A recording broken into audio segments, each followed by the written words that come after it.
So, welcome back to Wild Beyond the Witchlight, everybody. Nice to be your DM again. As you're in the realm of Hither, and you've managed to locate Downfall, where apparently Bev Lorna, or Lorna the Slackjaw, is hanging out. And where we picked up last time, you'd found your way to a place that I don't know if I mentioned this, but it's called the Soggy Court. And you met some bullywugs. You helped repair a balloon over here. Very nice. And going across a stepping stone, you stepped on a guy, but he forgave you in the end. He seemed like a nice guy, just doesn't like being stepped on. But where we picked it up exactly last time was right in this corner up here. And as you just look inside this room here, you notice it's just a charged mist. Hazy smokes hangs over scattered piles of burned and broken shelves, intermixed with whatever those shelves contained. Wisps of smoke snake in the air from several spots where smouldering wreckage threatens to ignite. A distressed bullywug in a leather smock scurries around the room with a bucket of water, whose contents spill out the side in his haste. And he goes, you hear him say, grab a bucket! We have to make sure these fires are out! You guys gonna help this distressed bullywug? Yeah, I guess so. Roll into initiative then.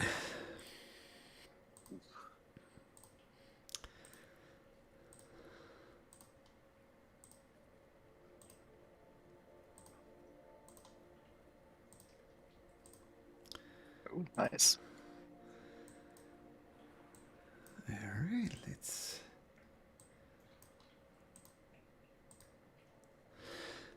Okay, let's get one of these. So, you hear some crackling and smouldering coming from inside. And you can smell the arid smoke. What would you like to do, Matilda? You see just inside the door, I assume you can see just inside the door, there are 3 buckets here. 2 of them are filled with water. And you see this little coal here. It's kind of bouncing, dancing around, threatening to ignite the whole place. So Matilda Catsclaw, what would you like to do? Matilda would like to enter the cabin. Sure. 5, 10. Yeah, so. And depends. Let's see. To use prestidigitation, because you can instantly light or snuff out a candle, a torch, or a small campfire. How big is the fire? There's no actual fire yet that you can see. What you see is these coals, just about the size of a fist, and they're just bouncing around the place. You see some of this fire has already been on fire. This furniture has been on fire, but he's doused it.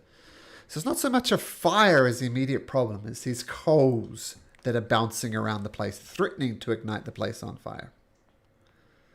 Right. Would prestidigitation work in that case? Or if not, she'll just take a bucket of water and try to... Well, you tell me. You're more than welcome to try. I'll try, as I can leave the other buckets for the others. Let's say I have 3 buckets. I'll try to use prestidigitation to try to snuff out, or I can try to chill the coal. Chill, warm, or flavor up to 1 cubic foot of non-living material. So chill the coal. Okay, so your chill spell, your chill cantrip, I guess, goes up, and you feel everything kind of icing up a little bit around the coal. Crackles. No seemingly effect on the coal.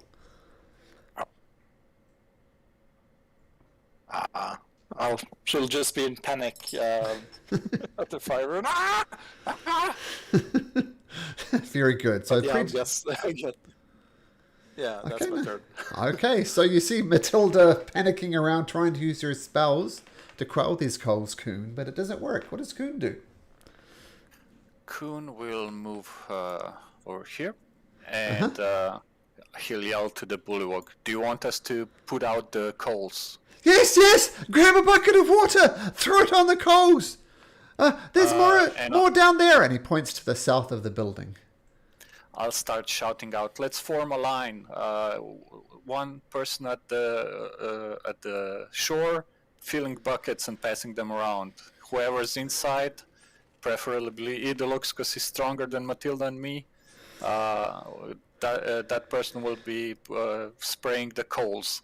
Matilda and me, we will be in the middle, just passing buckets forth and back and forth." All right. Is that okay with everyone? Sure.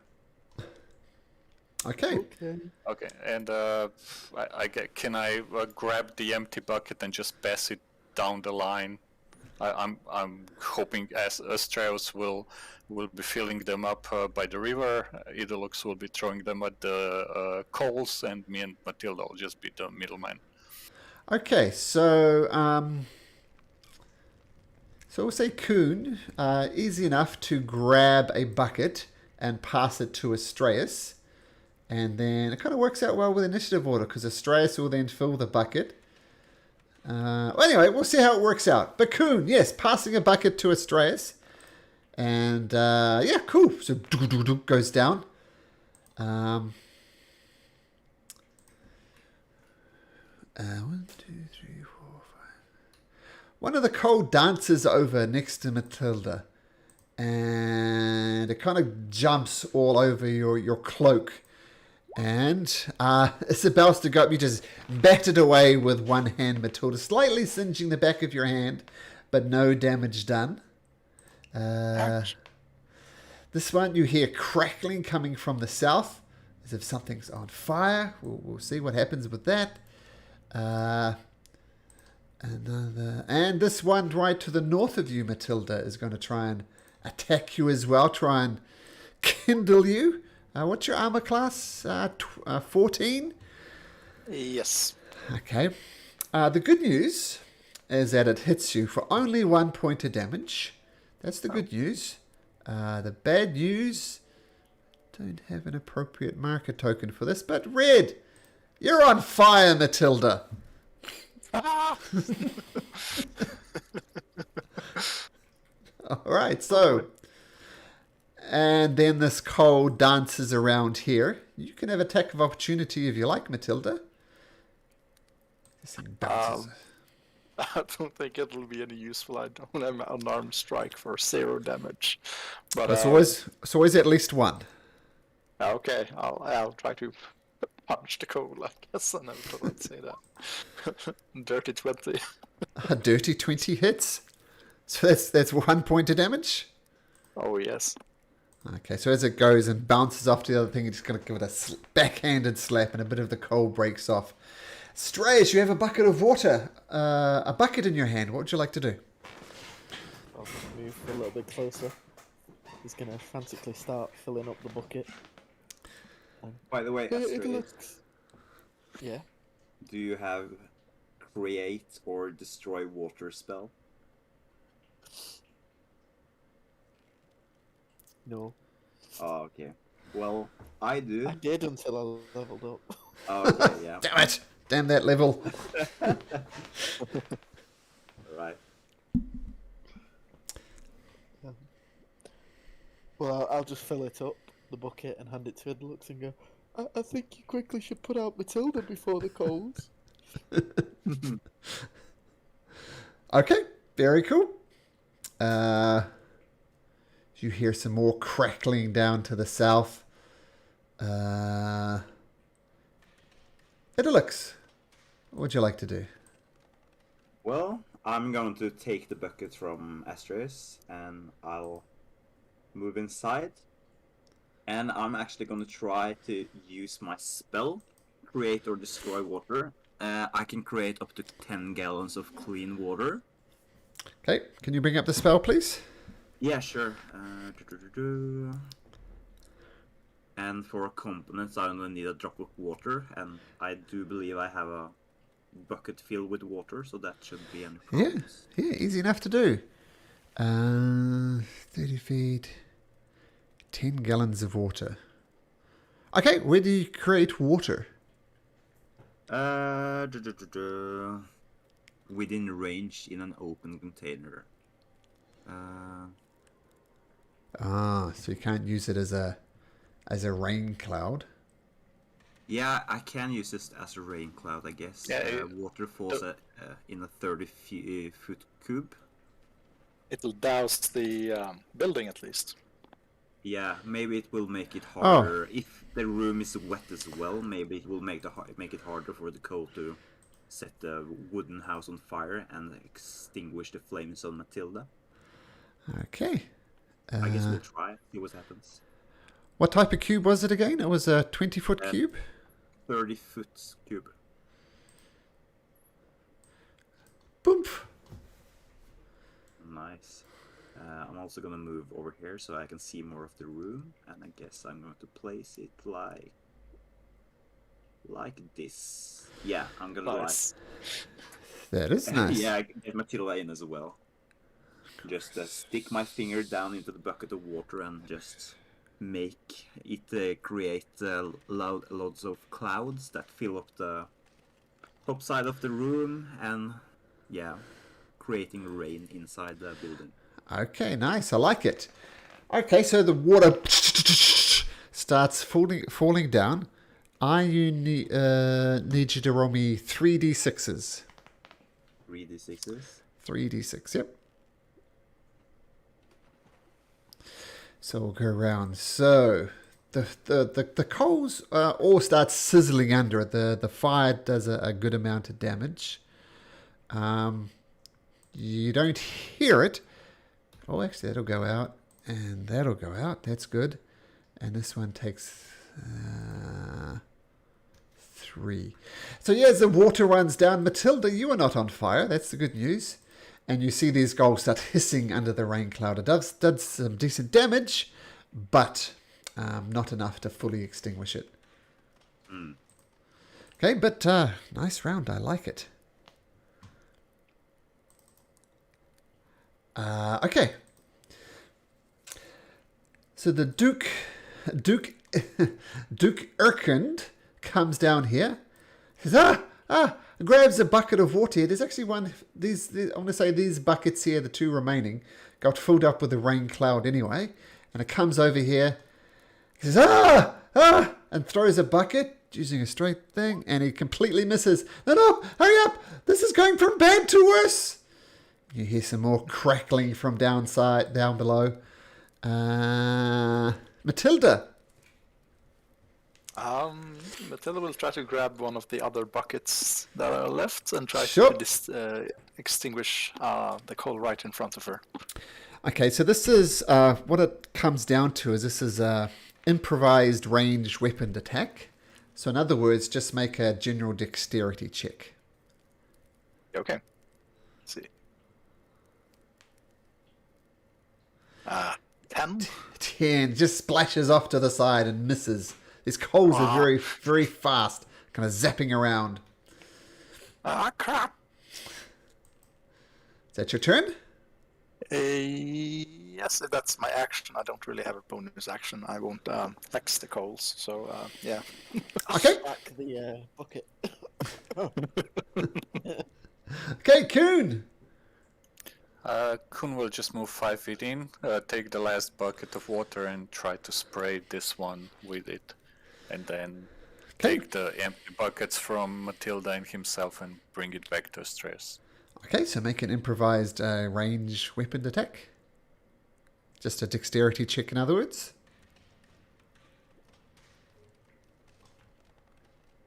Once again, splashes across to the north of the thing. Doesn't hit. And you're returning the bucket to Astraeus? Yeah, and the one that Matilda had, if she passes it to me.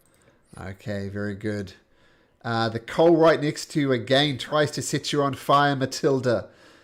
Using its Kindle attack. It rolls a 21, 2 points of damage. And you are back on fire, Matilda. No. Okay, so that's its turn. This is going to set a little bit of fire over there. So one thing that's going in your favor is this whole place is very damp, but you see little fires just starting to appear as these coals bounce around. Astraeus! I'm going to take both buckets from Kuhn and fill them both up. Sure. And then you'll see Astraeus fumbling forward, trying to carry 2 buckets. I've got them. He'll hand one to Idalux. I think I'm already carrying one. Yours is empty, isn't it? No, I Oh, no, you only droplet. needed a droplet. Okay. Yeah. Can I just place one upside down over the top of this coal so I don't have to throw it? So it'll still be an improvised weapon. Okay. Because it's moving around quite quickly. I guess I'll try douse one. Okay, sure. So, dexterity check.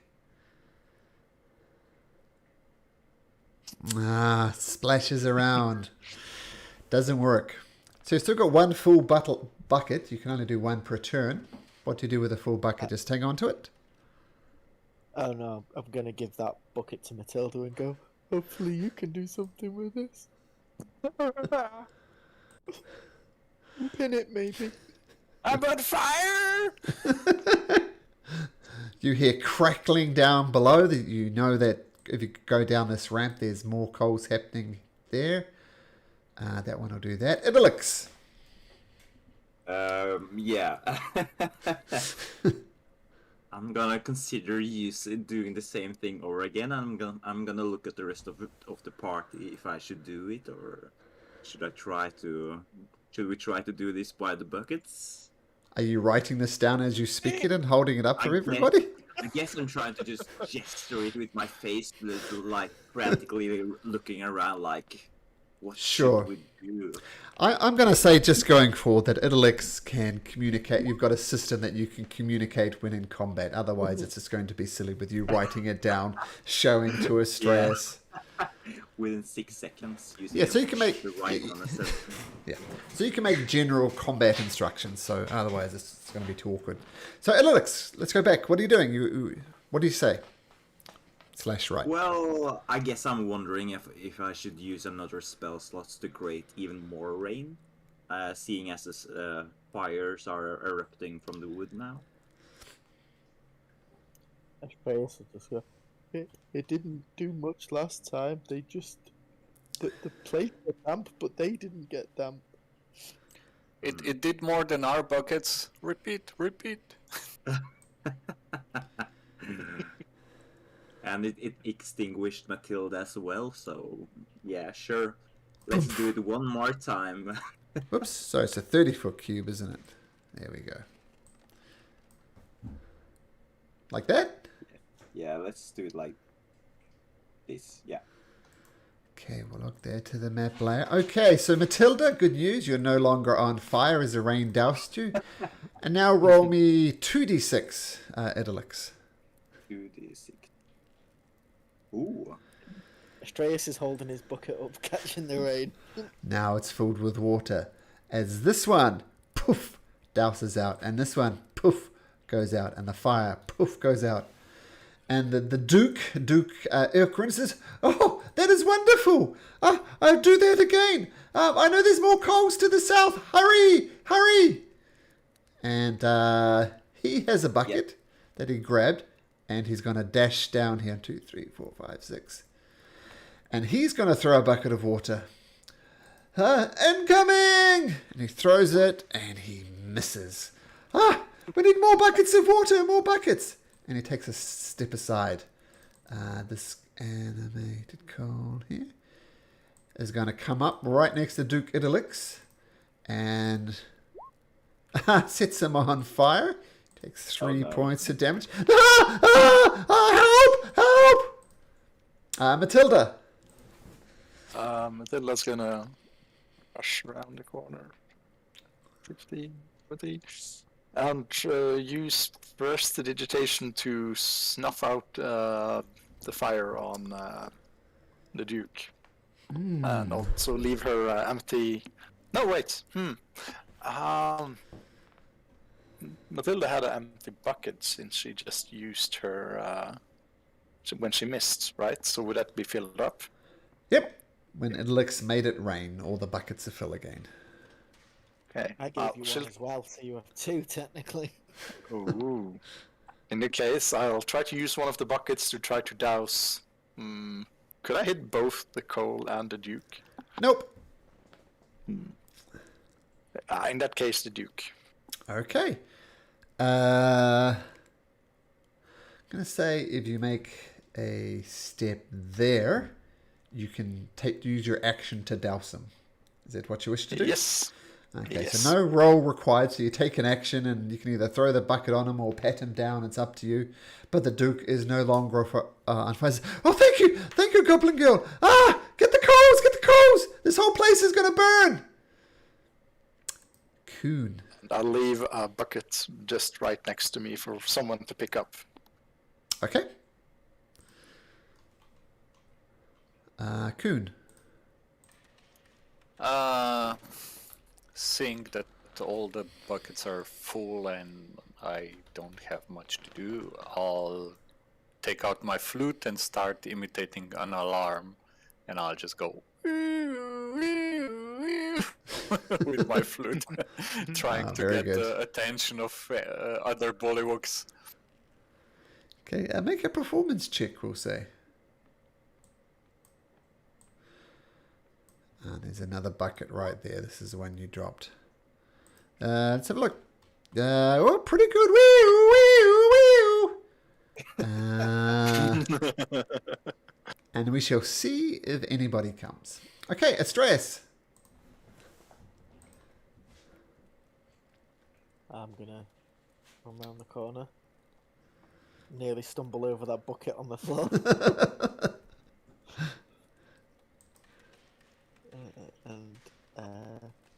To be honest, I'm gonna run past that one if I can. 5, 10, 15.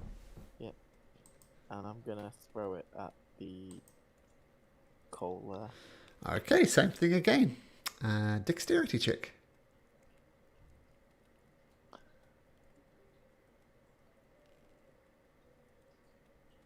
Oh man, you guys keep whiffing.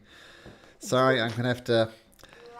Yeah, not going so good. So, apart from the rain worked really well. You can get a cheer for the rain. That'll counteract it. Right, is that your turn, Astraeus? Yeah. This coal, having set some stuff on fire, doesn't like buckets of water thrown at it. So come right next to Astraeus. Oh, rolls a 23 for 3 points of damage. And Astraeus, you are on fire. So 3 points of damage and you're on fire. And yeah, we'll see what happens as a result of that. Which one? Did I do that right? This one shuffles over there. It looks. Nice. By the way, I can't hear Sirenscape. I'm not sure if it's playing at the moment. It's kind of quiet. You might want to turn it up inside a Discord. Yeah, but the icon is like not lit up green. That's true, I can't hear it either. What? Same. Oh, I can hear it, but apparently that's not. Okay. Well, while you take your attack, I'll try and resolve that. There we go. There we go. Oh, okay, cool. Nice. Did I reset it? Yeah, Okay. I guess I'm still holding the original bucket. I'll put in some. Should I try to attack the coal with it, or should I extinguish Astraeus? I guess that's the question.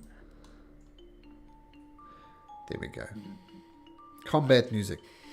Okay, so what were you doing? It looks us too busy listening to the music. Well, I do only have one bucket.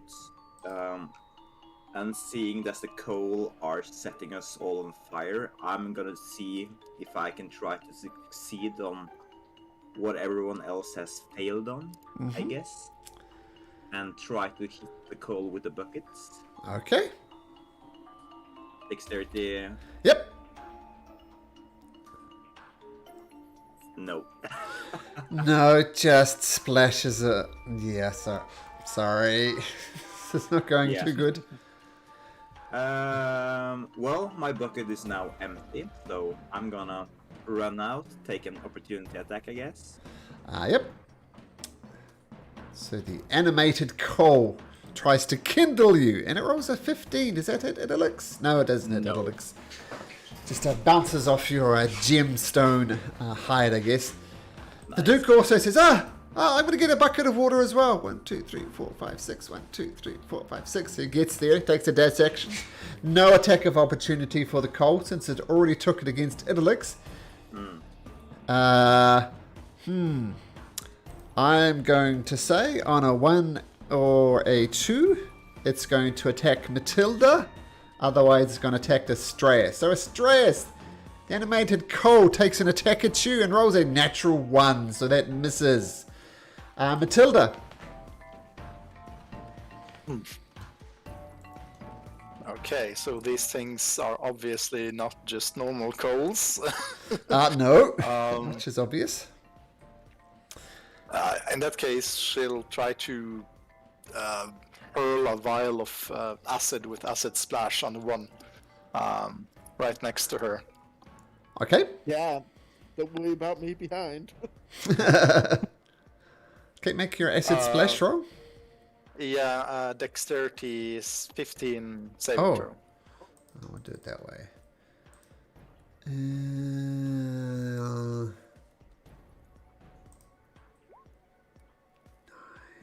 Let's have a look.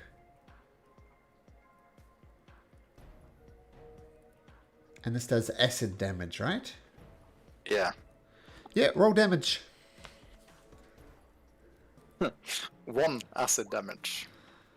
Oh. Okay, so the coal dissolves just a tad. But it did do some damage, so not too bad. Do you stay where you are, Matilda? Yeah. Okay, cool. Coon, what you got? I will run inside, pick up the 2 empty buckets. I think there's 2 empty ones right now. And Okay. then dash towards the water. Okay. I'll say you can fill it up. I'm not sure. You can fill them up. Okay. So what I'll do is that, meaning you've got 2 full buckets with you. That's what Okay, I'll that's decide that token will mean. Astraeus, you're on fire. You take...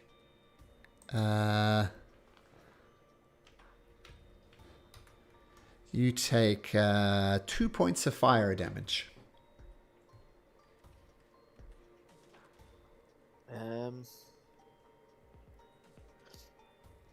Astraeus looks down and realizes his leg's on fire. Ooh!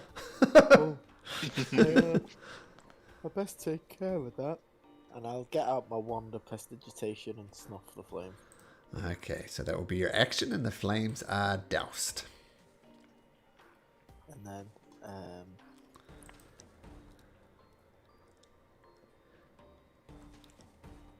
I'm just gonna move back a little bit and say to Matilda, "There's more inside of that room, but I can't throw water." And the one that was just near you, actually, you were here, right? Yeah. Sorry, one of them's going to take an attack of opportunity, and is going to try and kindle you. And buddy, you're on fire again. 4 points of fire damage. As you run away, it jumps into your cloak, and your cloak's on fire. Yeah, but 4 points of damage, and you are on fire. This one, he's got to come over here, get up to some mischief. This one is going to do that. Okay, Idylix. Well, are there any more buckets on the bench? There were 3 buckets there. Let's see, Kuhn has 2 of them. Where's the other bucket? Did Matilda pick I it have up? one on me still. It's Okay. empty now, though. Okay, so we'll say red is empty. So you have 1 empty bucket. Those are where the buckets are. Okay, nice. Yeah, I'm gonna use the dash action. No, I'm not. I'm gonna walk normally. And I'm gonna fill up the buckets. Okay. You could just grab my buckets and give me the empty one. I'm pretty useless in there. And don't you have pretty high dexterity? Yeah, but I'm I'm not very strong and I can't carry those 2 buckets very far. Oh. I guess. I mean, Yeah. game-wise, I can move to 30 feet, but with 6 strength, it's difficult for me to carry 2 buckets full of water. Ooh, 6 Yeah. strength. I think that's fair. Yeah, with a 6 strength, sure. Yeah. Yeah. So just take my 2 buckets and I'll fill up the empty one. Okay, sure. Let's just trade the buckets then. And you'll have 1 empty and I have 2 filled. Like And that. then you have plenty of... Yeah, then you have plenty of movement left to go in. Yeah. I think I stood here, so 10, 15... Just so you know, as a 20. safety with 35 movement. Do I have 35? No, I have 30 only. No, Kuhn does. Oh, yeah, Kuhn, yeah. 30. Did I use an action when I traded with Kuhn? If you succeed on an acrobatics DC 10, you did. Let's check it out. So free action. So yeah. Yeah, I'm just gonna go here and hold out the buckets for the others to use, I guess. Okay. I'm gonna say this guy has a bucket as well. He fills it up with a bucket. He comes around and zooms around here with his bucket ready to splash. But he doesn't get there in time. 1 to 2 Matilda, 3 to 4 Astraeus. Matilda. So the thing, animated coal, starts dancing around your cloak. And does it hit with a 16? Matilda will use shield. Shield. Okay.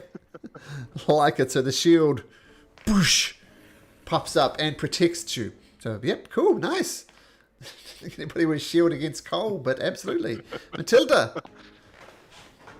Well, now she'll do the thing that she jokingly said she wouldn't do, and hex the coal in front of her. Okay. Strength, strength, I guess. Okay. And use acid splash on it. Okay. So dexterity saving throw? Yes, 15. So these things are dashing around very... Oh, but it rolls terribly. So, yeah, roll damage. There we go. 6 acid and 2 necrotic. So 6, 3... yeah. Nice. Enough to snuff it out. Even though the acid wasn't doing as much as you'd hoped. But it still works. So, snuffs out. Very good. So that's your action, Matilda. Do you stay where you are? Yeah, she'll just move a bit further in the corner, and she'll say, "Yeah, we can kill them. We can kill the cows." Strangely enough. Astraeus. On fire. Oh, man. No one's putting you out on fire. So you take half of Actually, this. it's Kuhn's turn first. Oh, sorry. Well, Astraeus, take 2 points of damage anyway at the start of your turn, in case I forget. My apologies. Kuhn. I'll fill up the bucket, the empty one that I have, and Okay. I'm not sure how much speed I have. We can say half speed with the full bucket or something. Oh, sure, if you want to, with your Because of 6 my strength. And then I'll use my action to dash, and I'll just put the bucket on the ground and say, use this bucket and pass me the empty ones. But that's it. Okay. Astraeus. So, yeah, don't forget your 2 points of damage, and it's your turn, Yeah. and you're still on fire. I'll just look at my clock. Oh my god. This fire is annoying. And I'm just gonna sort of the bucket that was on the floor, just sort of dip myself in it, sit in it, so it splashes and puts me out. All right, so, oops. You have an empty bucket, but you do successfully douse yourself. Yeah. So you have an empty bucket, you kind of tip it over your head, and put the fire out. Stay where you are. That is your action, though.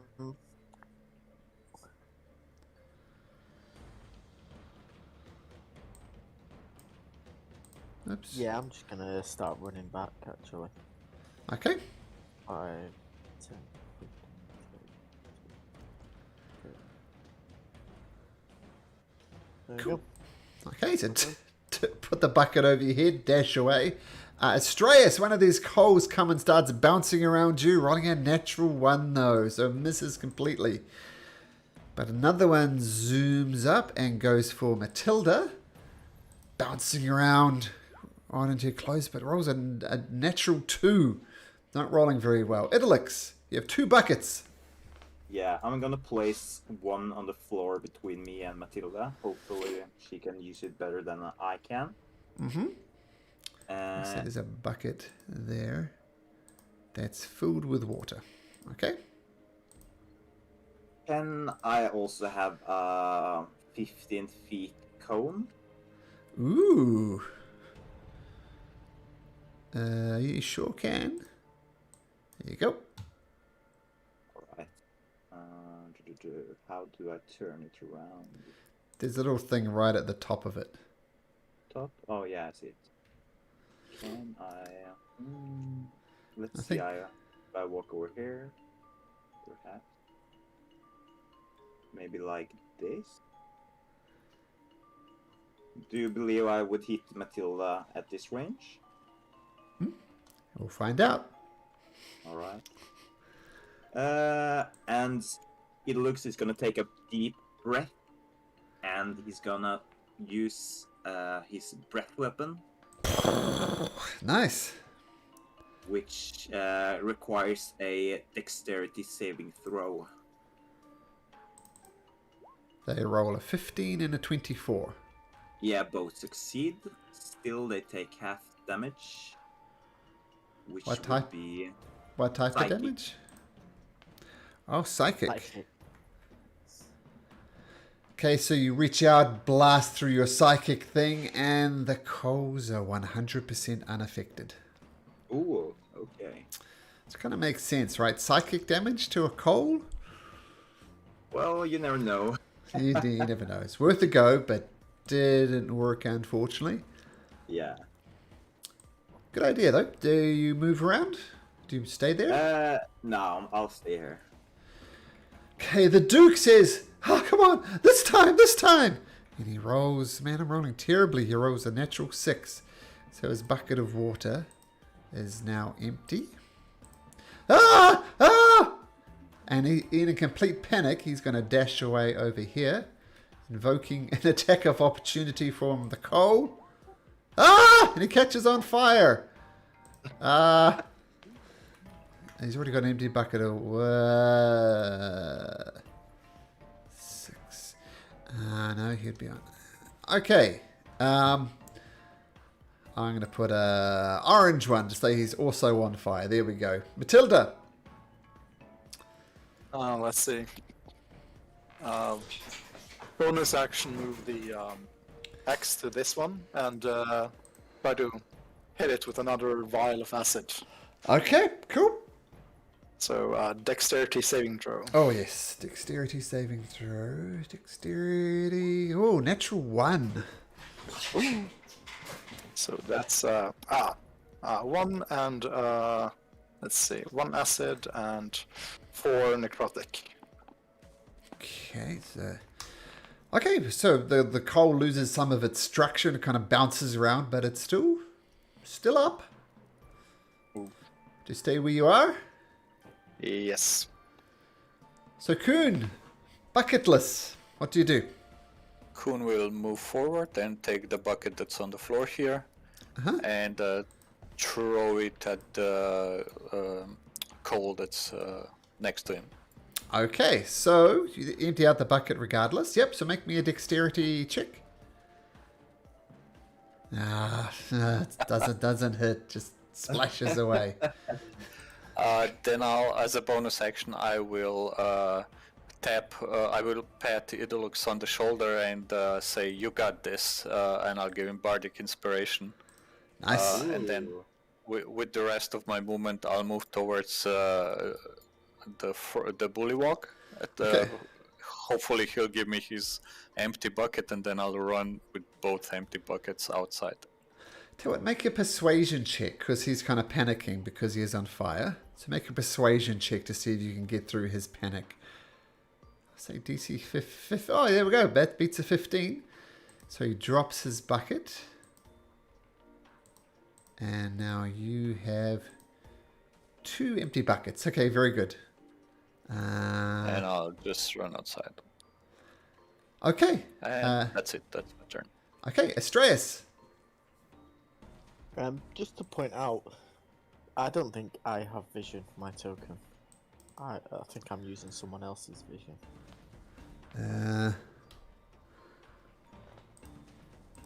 You're right. Oh yeah, I think I also have vision on the others as well as a control of the others' tokens as well. Okay. Yeah. That's true, I just moved Kuhn. Oh, that's weird. I guess it's the same for everyone then. Yeah. Okay, I shall fix that. Oh, that's weird. I did have that set up. So Kuhn can be controlled by Kuhn now. Set up these tokens wrong, obviously. So let me just quickly set that up. So Astreus can be controlled by Astreus. Just make sure your lighting is right as well as Astreus. Yep. Matilda. Should be able to see. Oh, weird.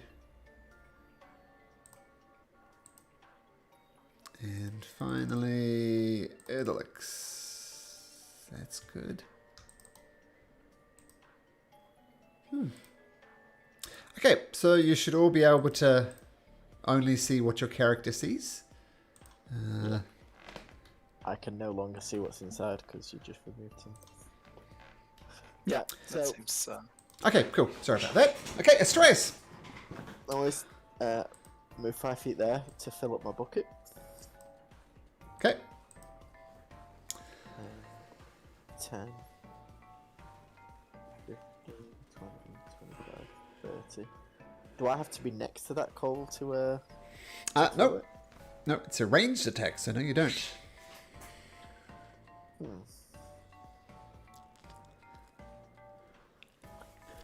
Yep, so dexterity check if you want to. Yeah, I'm just wondering about the bullywug.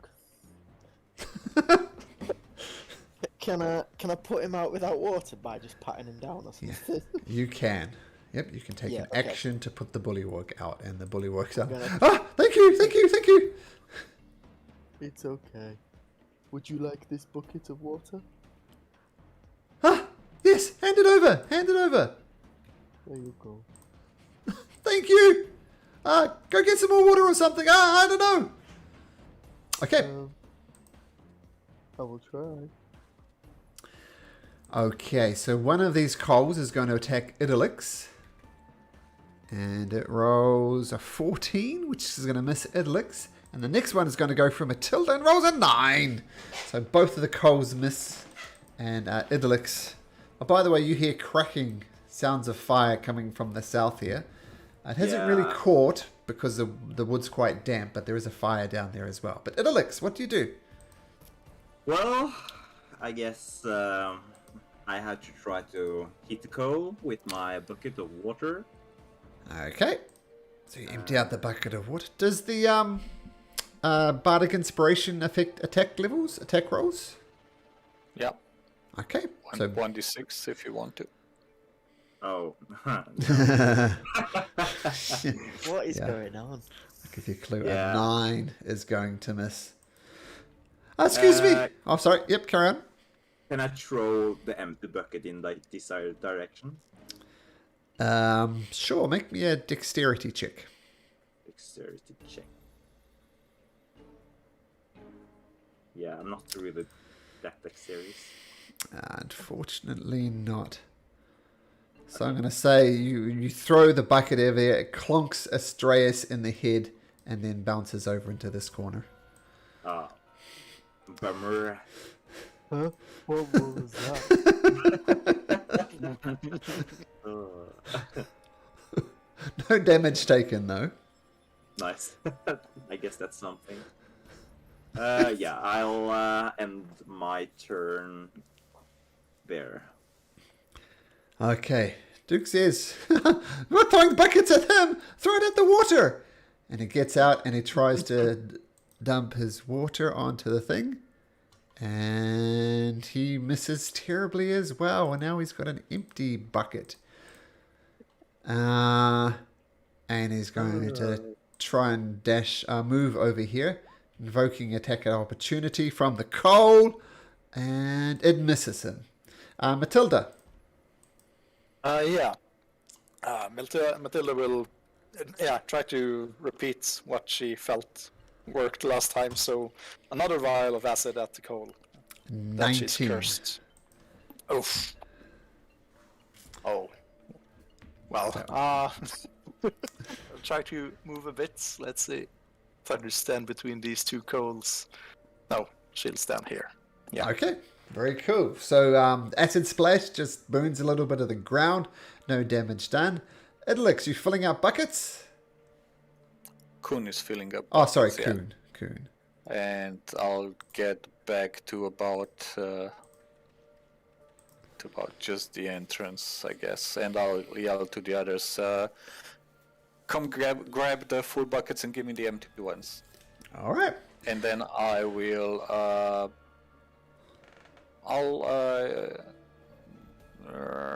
no, that's it for now. Okay, very good. Okay, Astraeus.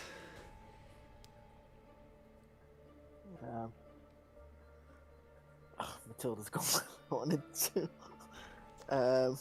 Also, Kun has 2 buckets. 2 full buckets. Okay. I can take both those without a problem, can't I? Sure. Oops. There you go. 10, 20. I don't have empty buckets because he took the full ones. Oh, you're right. They don't turn into empty ones. You're right. And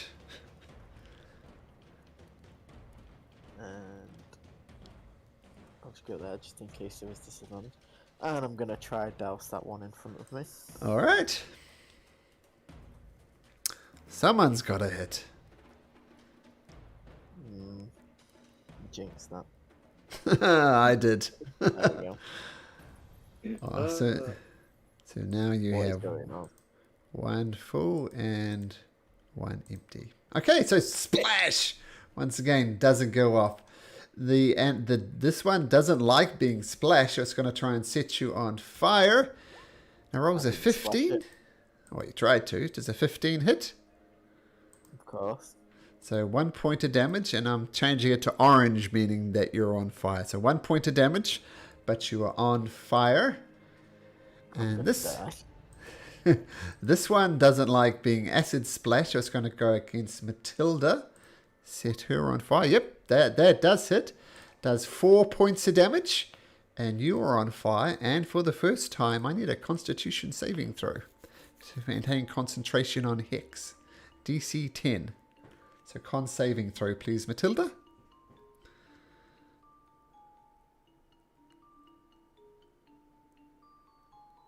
Oh, sorry, I had a mix-up.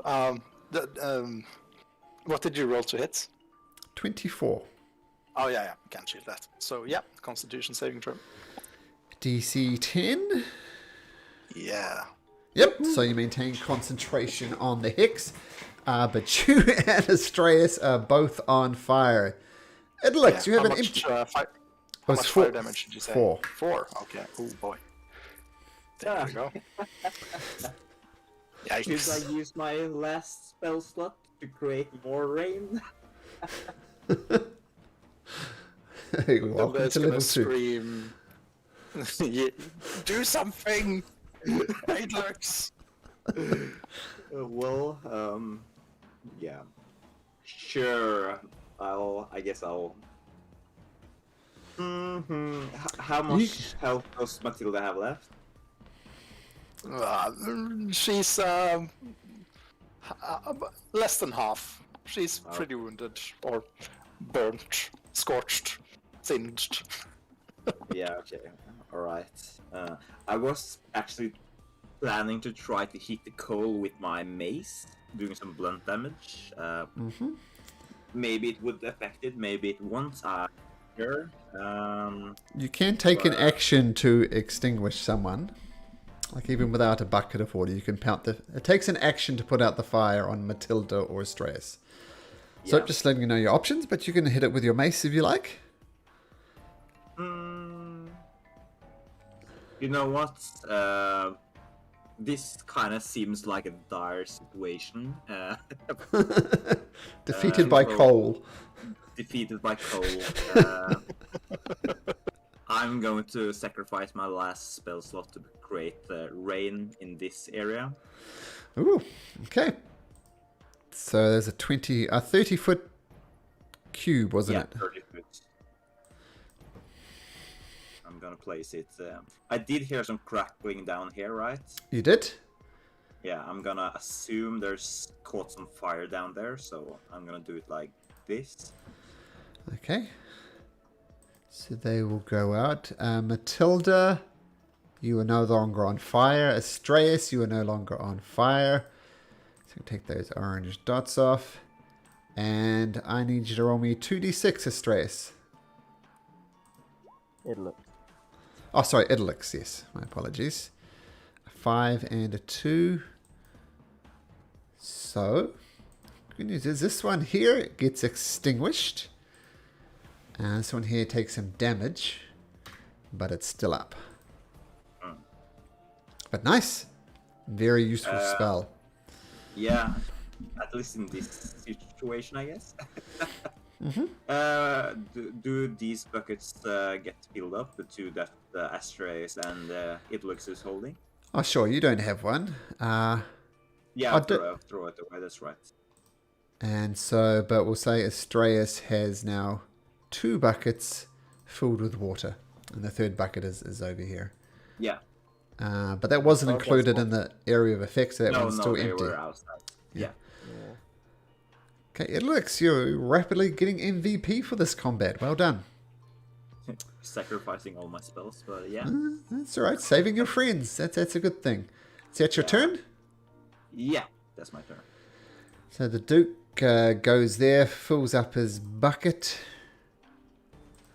and then comes back over here. Matilda. Matilda will bonus action swap hex to the last Okay. coal she can see, and it can give me a dexterity saving throw. 13. That hits. Oh, okay. Let's see. 1 acid and 5 necrotic, so 6 damage. Oops. So that was one. Yep, it's still up. Ooh. Looks. I don't know how to. It's mostly powdered coal, though. I'm not sure how to explain damage to coal. Do you stay there? Look at what it is. Stay I'll there. still stand there. I won't Okay. provoke opportunity. Okay. Sorry, one sec. Kuhn. I will run in just to check the situation. I'll see that Astraeus has 2 buckets full of water, and I'll pat him on the back and say, "Good for you. Now finish this." I'll give him bardic inspiration, and then I'll grab the bucket that's on the floor here and run with it outside Okay. to So the, you go. to the river. I'll say you fill it up as well, but that will be your turn. Okay, Astraeus.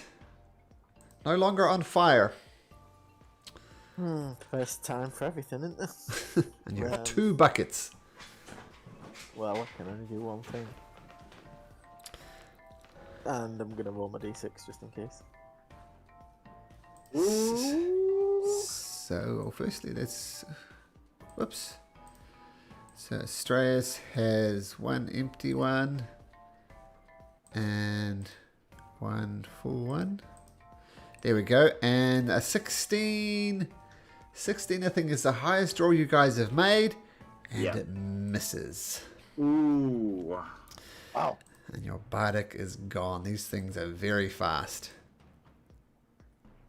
Doesn't like having water thrown at it, so it's going to go for you, Astraeus. Isn't done. Rolls a 21, doing 4 points of damage, and you are on fire. I wasn't done. Oh, I was trying to see okay. if I could do anything else. Sorry, my apologies. I don't think I can do anything else, but Oh.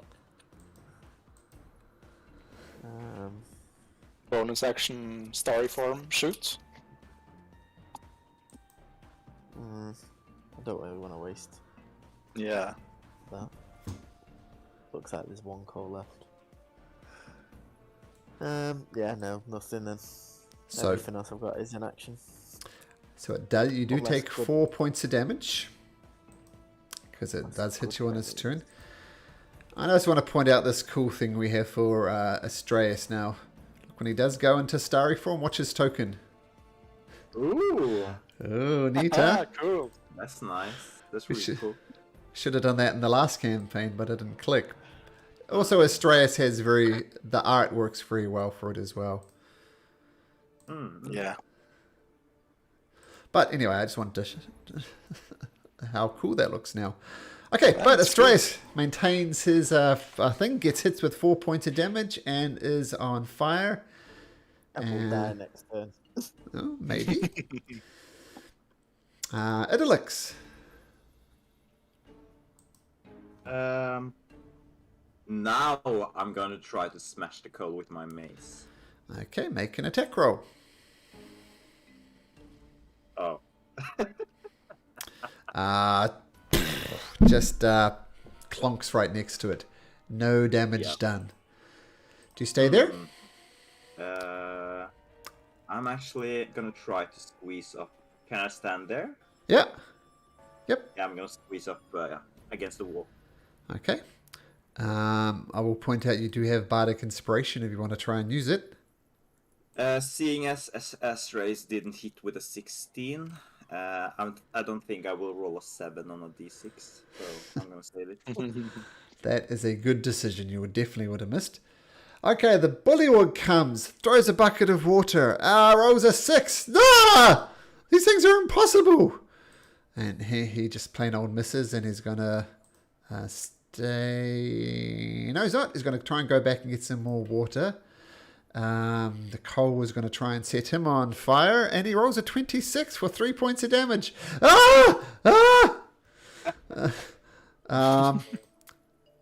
fact, he's not going to dash away. He's going to go move here, get hit, say, somebody help me! Somebody help me!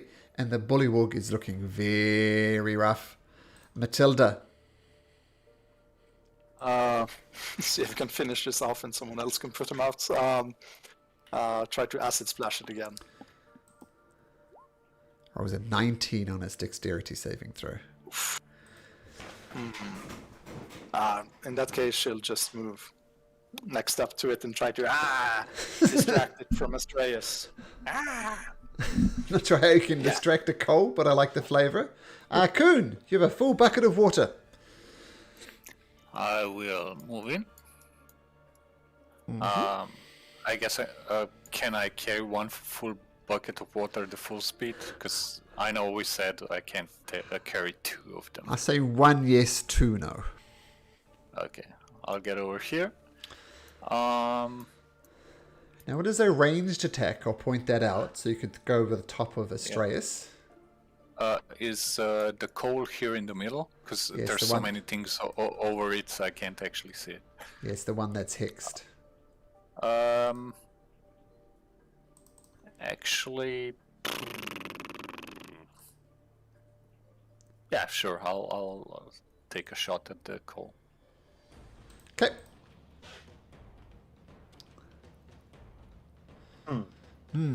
Nope. And then if I can take the empty bucket from who's here, Astras, and just run out with both empty buckets. Sure. 1, 2, 3, 4, 5. Actually, I've used all my movement, so that'll be it for me. But I will also give Bardic Inspiration to Astras as well, because he's still got a bucket full. Actually, I might take these nameplates off everybody. That probably makes it a bit clearer. I think we know who everybody is now. So, except for Kuhn.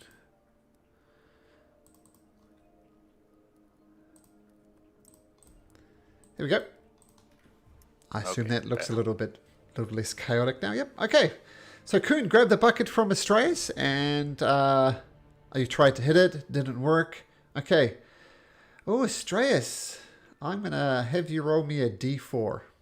Oh, you're not going to die from this, though. Roll me a d4 for your own fire damage. You take 1 point of fire damage.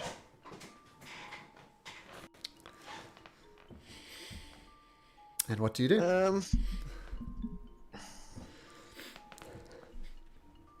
I just find it trivial trying to put it out because I'm not going to hit it. So I'm going to pat the bullywug out. Okay, nice. Oh, bless you! Bless you! No, wait, I'm still on fire, aren't I? Is that an action? That's an action to douse either Yeah. someone or yourself. I've got my own survival. I want to put myself out. Okay. What about me? What about me? Okay, and you stay there, Astras?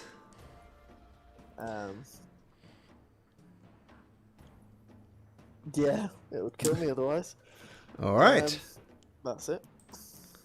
Can he, as a movement action, just toss the bucket over the bullywug? I actually don't think the coal has a reaction since it attacked the bullywug when it ran here. That's true. Okay. Running behind. I'm gonna run here, actually. So I'm between the two of you, so you can take, either one of you can take the bucket. Okay, you're still in range of the coal. Is that what you want to do?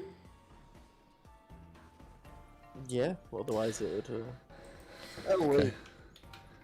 I'm going to roll a d4 for this. 1 Duke, 2 Idolix, 3 Astras, 4 Matilda. And it's going to go for Astras, which is probably good because Astras is looking pretty healthy. But it rolls a 13, so it misses you. Okay, now it's in trouble. Idolix. Well, let's try this. Oh my god. Oh man, I have to do another one of these, sorry. Okay, misses. Do you stay where you are, Idolix? I'm actually gonna try to provoke an opportunity attack. Okay, so I'm just going to do this before I forget it. The Duke takes 2, and it's going to try and set you on fire, and it rolls a 15. Still misses. I'm gonna go back and taunt it some more. Oh, nice, nice. Well, you are by far looking the healthiest. Yeah. And you and Kuhn actually. But Matilda, what do you do? Well, what they say, the fifth time's the charm. Acid Splash. Oh, dexterity saving throw. It rolls a 18. No good. Stay where you are. It's up there to create more space, but yeah. Okay, no attack of opportunity since Astray Adlix sacrificed themselves. Kuhn, 2 buckets of water. Empty. I'll drop them and just go with the rapier against the coal. Okay, make an attack. Miss.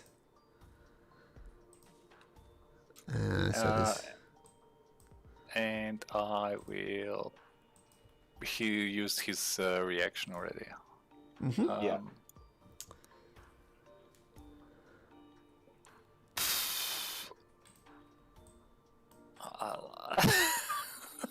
Stupid calls. I don't want the bullywog to die, but I'll move here so I can. Oh, I still have a bonus action. Will the bullywog get to death saving throws, or he just dies? He's just dies. I'll do a healing word on him. Okay, nice. So healing word, cool. Yeah, nice. Positive energy flows into the Duke. 7, nice.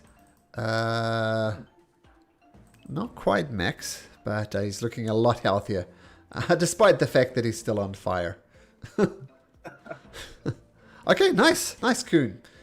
Astraeus, you have a bucket of water.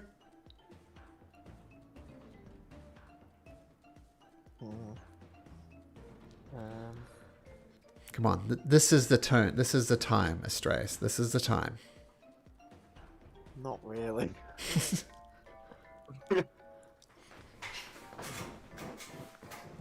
Yeah, whatever. Can't do anything else.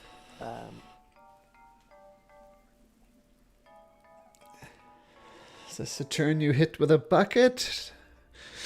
Oh, 17! Wow, misses. No, well, we're not getting. These coals, man. Yeah. In the not too distant future. Well, remember back in Icewind Dale, you're fighting dragons and all sorts of huge things with legendary actions. Here you are getting defeated by coals. Stratus, is that your... My vicious mockery will be like, ha, you're worse than a piece of coal. Ooh! I'm gonna go in here and you'll just hear a little sob coming from him now. Okay, so it's the coal's turn again. I'm gonna roll 1 to 2. It's Matilda. 3 to 4. Duke. 5 to 6. There. Oh, Astraeus again. Lucky. Idlix. Oh, Idlix. Oh, natural 20. Oh, 6 points of damage, and you're on fire. Oh. So 6 points of damage. This coal is wow. This coal, I take it back. Idlix is an MVP. This piece of coal is the MVP. Idlix. Well, yes. I'm gonna bite through the fires and try. Oh my god! Smash! Goes to the side of it. Where's my natural 20s? Okay, the Duke, assuming, is that your turn, Idlix? Yeah, I'm gonna call it quits there. Okay, the Duke takes 2 points of damage as he's on fire, and he's going to put himself out with an action. And he moved last time and caught on fire, so he's not going to do that again, so he's going to stay there. Matilda, Acid Splash. Yes. 23 on a dexterity saving throw. Yes, you guys dexterous. has a dexterity of 20, which is why it's doing so well. Wow. And which is why it's so hard to hit. Yeah, not the best DC to attempt against it. I should have used hideous laughter, but yeah. Yeah, that's my turn. I'll stay there. Okay, Coon. I'll yell at the coal. Hey, coal, look at me. I'm giving you the cold shoulder. And I'll do vicious mockery. Can you bring up Vicious Mockery for me, please? Sure. No damage whatsoever. Oh, it's psychic. That's I immune to forgot. We already psychic. tried that. Yeah. Okay.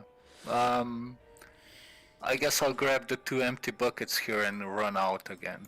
So, 1, 2, 3, 4, 5, 6. That's my turn then. Okay. Astreus. No, are you on fire? No, you're not on fire. No. But you have an empty It's an bucket. empty bucket. Okay. I'm gonna use one of my 3 uses of Guiding Bolt. Oops. Misses. Misses. Yeah. Nice. Nice spell. It shoots out. Pshoo! But nope. And has it used its attack of opportunity? Oh. No. I guess I'm staying there. Okay. I'll be dying in a minute, in a second. Wise, because it hadn't used its attack of opportunity. 1, 2, 3, 4. So 1, 2. Oh, it's Astreus again. It looks. Oh, Idlick, sorry. I keep on getting those names confused. My apologies. It's going to try and... It hits again for another 4 points of fire damage. And I would say you're a doubly on fire as Idlix, but you are not. That's its turn. Idlix. Yeah, I guess I'll take some fire damage. Oh, yes, you take half of a d4. So you take 2 points of damage. Alright. Well, in one round I am quite burned.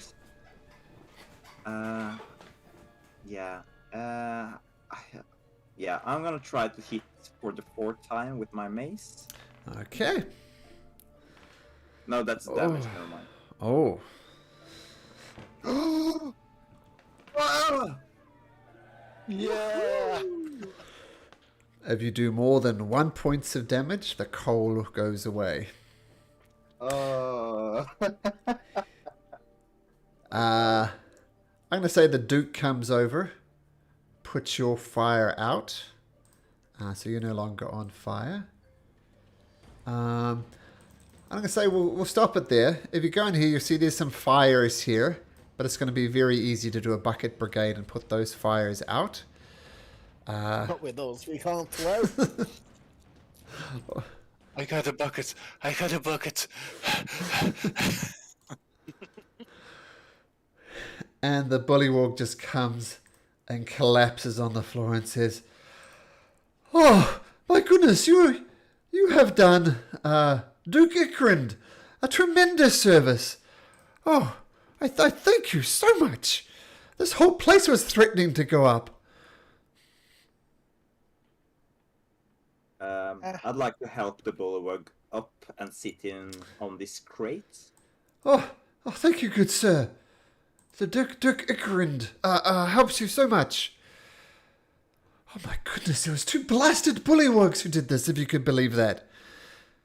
Oh, one was a woolywog, and the other, I'm not sure who it was, but I recognize Wigglewog.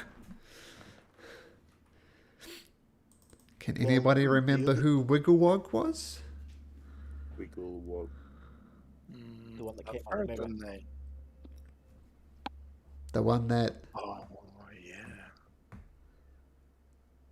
The one that came outside of the mirror. Nope. Was it the guys down here? Down in the boat? Nope. Okay. Well, none of the bullywugs were much help anyway, because our friend Coon made a woo sound and no one came. I remember. Or my notes remember. I don't think you actually asked the name. Oh, do you remember? Yeah. It was Sir Wigglewog. Talavar had a friend, a bullywog called Wigglewog, who gave his life to help him escape. That is correct. You get a cheer for taking good notes. Yeah, Wigglewog was Sir Talavar's pilot, and he did die getting him out of here. And so it kind of adds up, right? They're trying to escape, and they set the place on fire. Mm. That was ages ago. It was. Guy'd been on fire for a long time. We should have left him to it. He was doing fine. Yeah, sorry. So when you came in here, all these things were already burnt. All this broken furniture is in fact burnt furniture. He sent fire to the place, destroying most of its supplies as a consequence. But new fires have popped up just recently from these coals. So you're right, it is a long time, but that's how the story goes.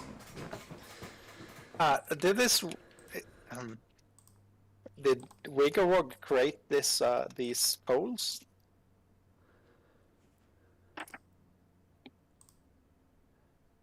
The Duke says, well, yes, Wiggerwog and that blasted fairy dragon, Sir Televere, they set this place on fire, and we managed to get it out. And that was fine, but yes, these animated coals, they're most useful to the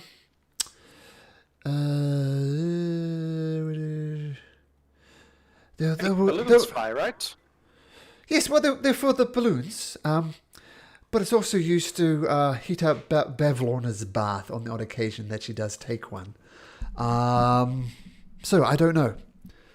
Wigglewog did the damage, and I guess someone else came and tried to set it on fire again. I don't know who, but I thank you very much. And yes, as tradition dictates, I am going to give you this beautiful brass brooch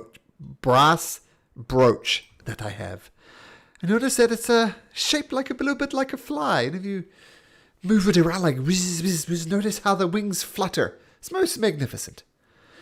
And, if I might be so bold, as you're plainly a friend of the Bullywogs, if one of you wears that brass brooch, when you see King Gollop the 19th, you will win the king's trust, shall we say.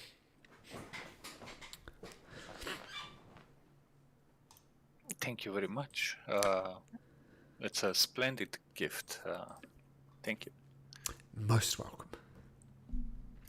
Any chance we could take a breather here, like for an hour or so? We're quite exhausted. Of course, It's of fine. course. You've done more than enough. Yes, just make yourself. Yes, well, as are we all, except for you, Mr. Satire. You seem to have dodged the worst of it. And I think I'm the most exhausted from carrying the buckets. They're heavy. Well, take a breather, absolutely. I'll start cleaning up this place. And he goes about generally cleaning up the base as best he can, but it is very badly burnt. If it doesn't interrupt my short rest, I'll help clean up with prestidigitation. Sure. I'll say you, yeah. Everybody I gets a don't short need to rest. heal myself, so I don't even have Sure, to sure. rest, because Okay, so Kuhn and the Duke are busy cleaning up this burnt out balloon factory. And yeah, everybody else can take a short rest. Nice. And don't forget, you have a Song of Rest now, so you add 1d6 to the healing that you Nice. get from spending hit dice.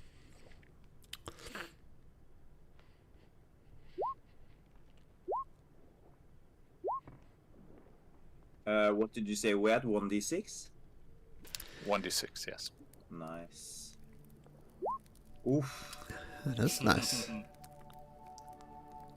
Yeah. That's real nice. 13. Yeah. I guess I'm back.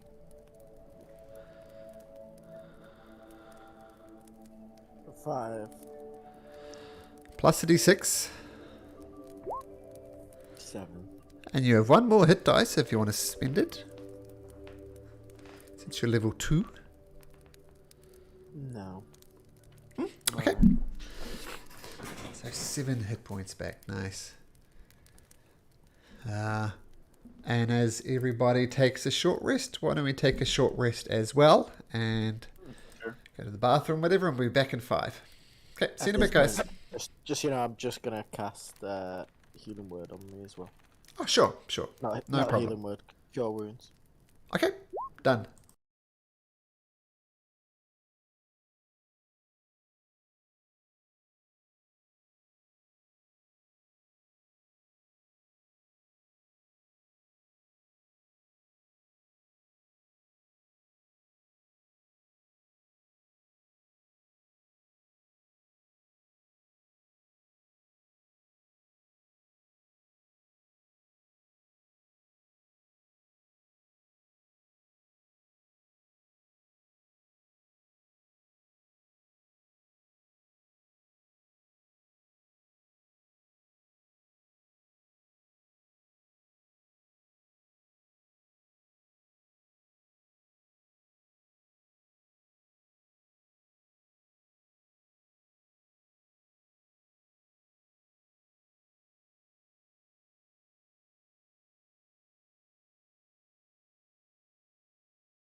let's get back into it. Yeah, so successfully short-rested at least. Guys are looking a lot healthier than you did not that long ago. Place is tidied up thanks to Coon and the Duke. What would you like to do? Oh, by the way, I forgot to mention, but I'm going to use my what's it called, Arcane Recovery to recover a spell slot. Nice, got it.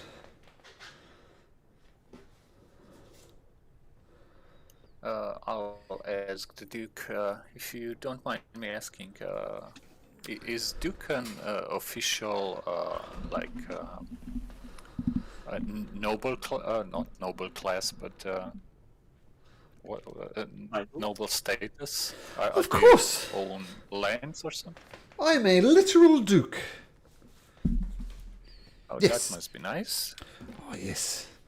That carries a lot of weight here in the Soggy Court. Everybody remembers the name. But the DM temporarily doesn't. Yes. Ironically. Yes, that wasn't a real time. And, The Urkand or something? Oh, that's my name. Yes, Dirk Urkrind. There we go. That is me. Duke Urkrind. It's an absolute pleasure for you to make my acquaintance. Indeed it is. Well,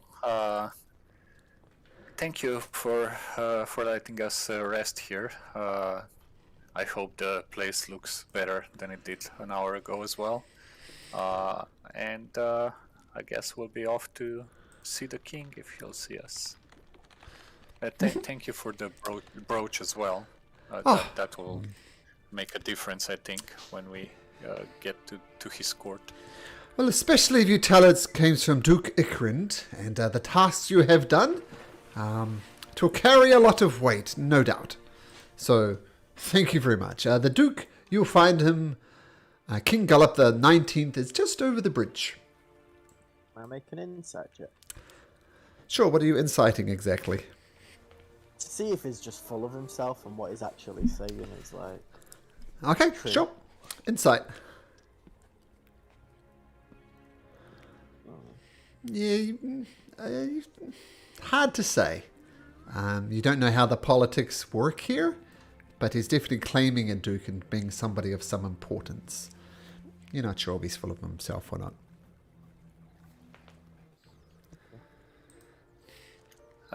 Which way is it to the bridge?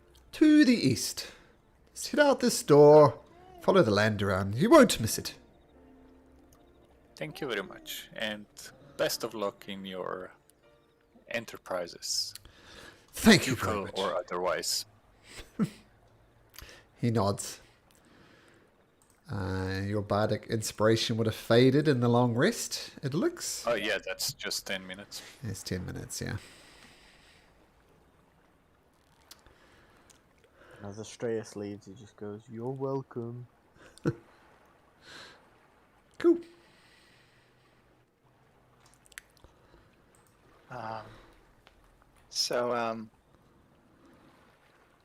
Who should wear the brooch?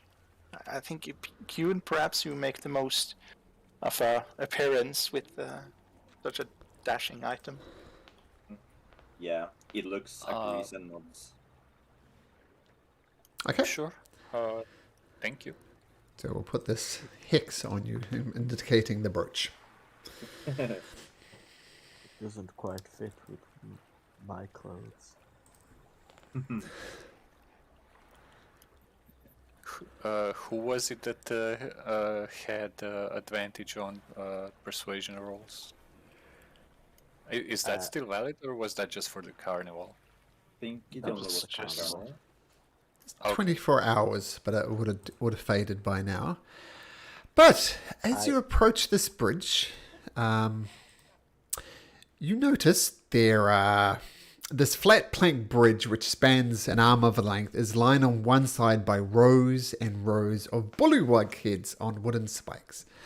At the center of the bridge, a small figure sits with his feet dangling over the side. The figure appears to be talking to itself in bemoaned tones, but then the severed bullywug kegs nearby erupt in a cacophony of voices, some indignant, others sympathetic. A few in the more distant rows yell, "What? Couldn't hear what you said." And the figure on the bridge looks like this.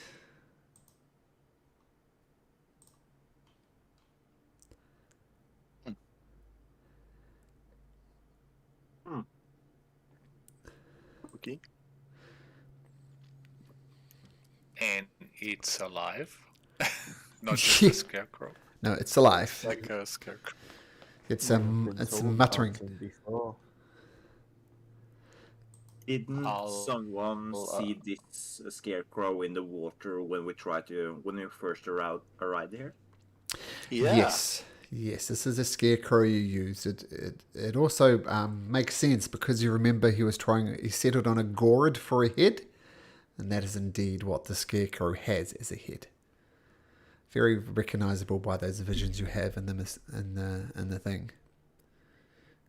"Hello," says one of these heads. Hi.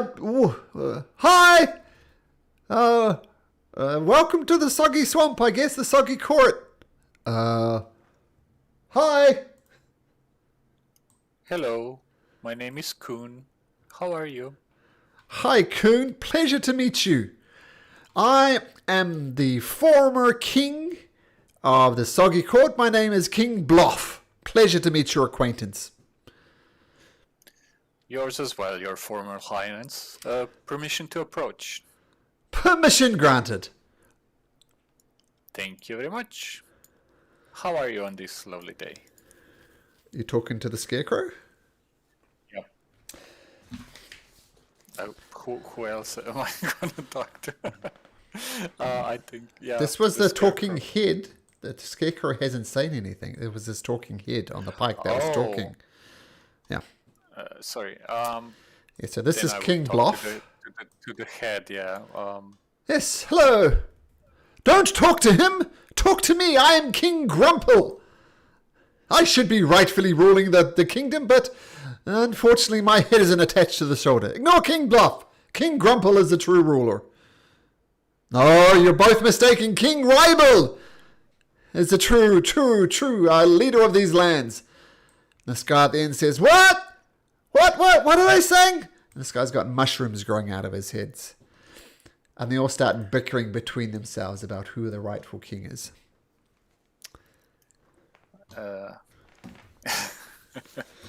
There's a joke somewhere in here about the royal line of succession, but yeah, I can't really think of it right now. Well met, your highnesses. Are you all former kings of this swamp? Yes. How did you end up here on these sticks? Well, if you know anything about royal politics, when you tend to lose the throne, you tend to lose your head as well. That is unfortunately what has happened to all of us. You're damn right it's happened to all of us. You're the guy who lopped off my head. Well, it's just the way it is. I mean, you know, I chop off your head, he chops off my head. It's succession. And they keep on arguing back and forth about each of them chopping off each other's head. And the Scarecrow is just kind of ignoring it, splashing his feet a little bit in the water. Can any of you tell me anything about the current king? We're on our way to see him. Oh, King Gullop the 19th. He shouldn't be rightful king. I should be rightful king. No, I should be rightful king. They start bickering about their claims to the throne. Obviously hard for them to do it without a body, but they're bickering back and forth. And what about this gentleman here? Is he a guard? Will he stop us from crossing the bridge? No, I won't stop you dropping over the bridge. Am I in your way? No, we were just wondering if we may pass. Of course, yeah. And he kind of stands up and, in fact, let me give you the right play, Jam. It's always good to help people out. Here, I'll move over here. Is that better? Can you get across now? Of course, much easier than before. Thank you. Most And welcome. when I get to the last head with the mushrooms in his ears, I'll use prestidigitation to just clear out the mushrooms from his ears. Boop, boop. Whoa! Oh, that's much better.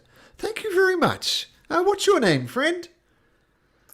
My name is Kuhn, and these are my friends Astraeus, Matilda, and Idolux. Well, I am... Nice to meet you. Nice to meet you too. I am Ufgunk, former Duke of the Three Rocks, former King of these lands, currently head on a spike. Thank you for removing those mushrooms from my ears. Is anything I can help you with? Any advice on how to behave around the king? What can we do and what we shouldn't do? Well, let me tell you. What I've heard, King Gollop the 19th is an exceedingly weak ruler. And you hear the other heads join in the chorus. Oh, he's a terrible ruler. Weakest ruler we've ever had for a generation. And the head tries to look... it's hard for him to look like this, but like in a conspiracy voice, he kind of whispers, I hear rumor there's a coup in the works. The soggy court politics is afoot. So he's king now. Will he continue to be king? We shall see. Ooh, a coup. Who's the conspirators? I don't know. Just rumors I heard.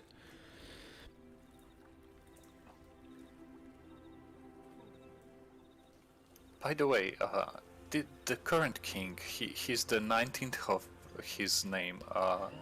There's 5 of you here. What happened to the other 13 men? Sometimes the heads get too rotten and they knock us off. But yeah, it's okay. Are you all? Did you all pledge your loyalty to Miss Lorna? Oh no, absolutely not. We pledge allegiance to the Soggy Court and the Soggy Court alone. Bavlorna is a distrustful shut-in. And she just constantly moans about her sister, especially Scabatha. We barely see her, never leaves her cottage. What about the current king? Has he pledged his court to her? Wash your mouth out. It's a Soggy Court. It belongs to the Bullywugs. She's happy enough to stay in her cottage. And we have nothing to do with her. She has nothing to do with us. We are an independent nation. We're an independent nation. My apologies, then I must have misheard. Mm-hmm. Do you have any advice on how to deal with her in case our plan is to meet her because she has something that used to belong to us, and we would like it back. Did you have any experience with her? Well, as I say, she's distrustful. She stays in her house. She does have a pool in her cottage. That's very important to her. Spends a lot of time bathing in it, in fact. Maybe that will be useful. Maybe it's not. Maybe it won't be. A pool of water or something else? It's kind of more like mud, clay, that sort of thing. Okay, thank you. Anything else useful or interesting you can tell us about this swamp? Your land? Let me think. I can hear a lot better without these mushrooms in it, let me tell you that much. Now, there was a dragon here that Bavlorna managed to capture.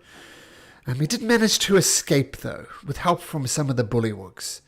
One was Wigglewog, But he escaped, but one of his accomplices languishes in prison, awaiting trial.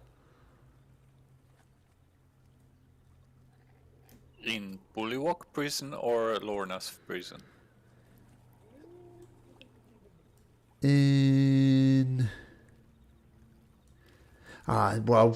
It's in the Bullywog prison. Just once you meet the king, if you keep heading east, you will find one of his accomplices.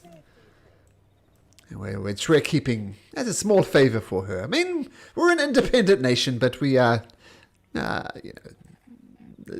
to say we're under her rule, but certain arrangements have been made. So he's kept crossing the prison just due east of here. Okay, so if I understand this correctly, a Bullywog helped free a dragon from Lorna, and now he's imprisoned by the Bullywogs? Well, I mean, Yes. he was captured by Lorna, but he's being kept in a prison by Bullywogs. Yeah, we tried to stop him as well. I mean, he literally they took one of our balloons, and so the Bullywogs helped this guy escape, and he did escape and stole one of our balloons. So it's both us and Lorna that do not like him. Speaking of balloons, we helped mend one. What do you use them for? Oh, just looking around hither, here, back and forth. Exploration. I mean, surely having a cool balloon is is enough. But yes, we can transport ourselves when we have bodies, of course, around this land. Very interesting. Anybody else have any questions? I just want to know why they're still alive when they're just heads. Don't you need a heart? Oh, things work differently in the Feywild.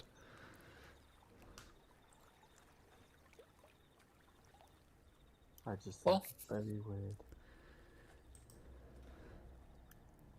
Thank you for granting us audience. We'll see if the current king also is as generous as you five. Oh, thank you very much. I bow and proceed to the other end. And Hey, might I have a word with you, please? This is the Scarecrow. of course, I was wondering if you could do me a little bit of a favour. As you notice, I look a little bit ridiculous. I seem to have lost my head. And you seem quite friendly to the heads over there. It's quite ironic, I know. But would you mind having a look around for my head? I'd ever so like to get it back. of course. What Can does you your head describe look it? like? Yes, it is. It was quite magnificent, actually. It looked like a stag's head. Great big head with massive horns on the side. I looked quite magnificent in it. And now I'm stuck with this gourd, so if you happen to find such an item, I'd very much appreciate it. We will keep an eye out for one. Do you know where we could begin looking for it? Well, I can tell you who stole it. We were waylaid by Agdong Longscarf and his Harangon Brigands, and they stole my head, if you can believe that. So Agdong Longscarf, well, he stole it anyway. I assume he still has it. We've met him and his bunch. He's actually now exiled from his bandits friends. But we can definitely take a look there. I guess we are acquainted with them now. Well, good. If you could, that would be fantastic. I'd appreciate it. And may I ask what you are doing here? We are here to seek the audience of King, the current king. And why do you seek an audience with him? I mean, just curious if you understand.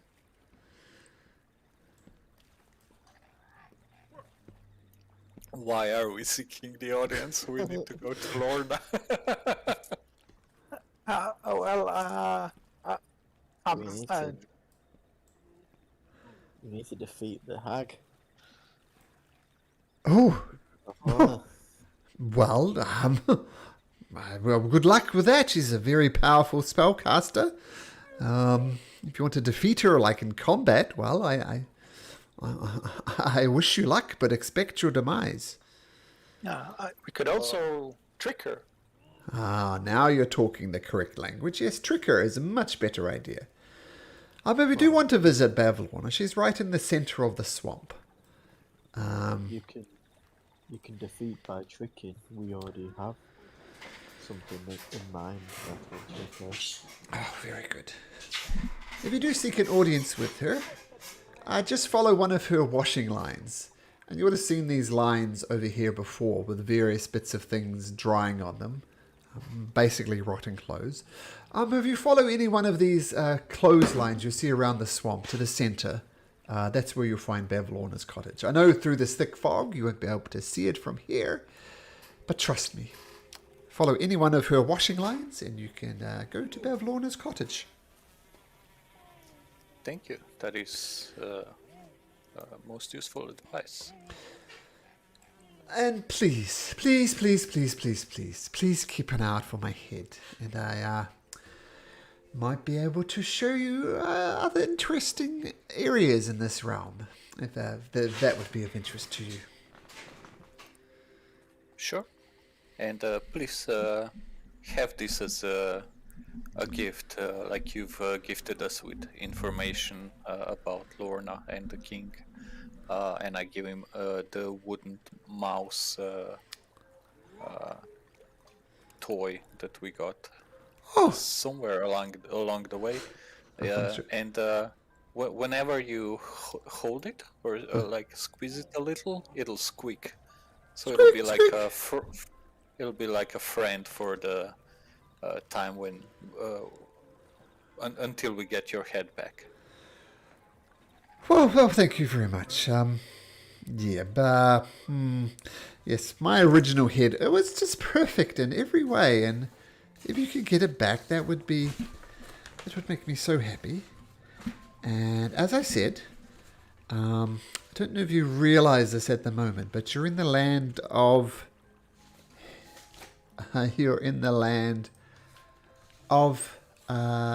Hither. That's what this land's called, Hither. If you have any interest in going to Tither, then please find my head and I can show you the way through to Tither. We will do that. Thank you. Does that mean We you were can move already through the off. mist? Strays? Does that mean you can move through the mist? I can't. Well, I'm not so much move through the mist, but I'm gonna know a sneaky way around the mist. But yes, I can take you to Tither if you find me my head. Well, I think we will go back and find your head. That would be much appreciated.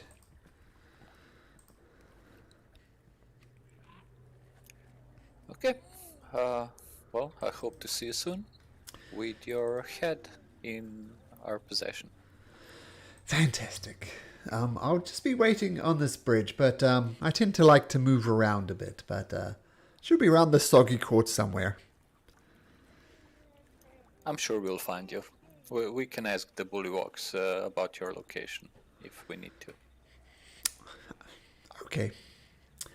As you bid farewell to the Scarecrow you didn't ask the name of, a grand marble gazebo stands atop a mound of soggy earth, its white stone streaked clean with algae. The support pillars have sunk in the muck unevenly, so the domed canopy now sits askew. Short steps ring the gazebo, leading to a raised floor where bullywugs, dressed in shabby clothing, lounge on pillows. Among them, a harpist. Among them, a harpist sends forth delicate notes that mingle with the murmured croaking of the gathered nobles. On a dais, there we go. On a dais, a flabby bullywug, wearing a crown of woven lily flowers, sits on an ornate throne with his legs folded under him. He has a large leather-bound book open across his lap, and is mouthing the words as he reads on the pages. Without looking up, he says, Have you no herald to announce your presence before King Gollop the 19th? He slams the book closed as if to punctuate his questions regarding you for the first time. And sleepy, bullywug guards stands round their monarch, in attention and ready with their weapons. And let me just show you a couple of things. I'll just show you the art. This is what the guards look like. And this is what the king looks like.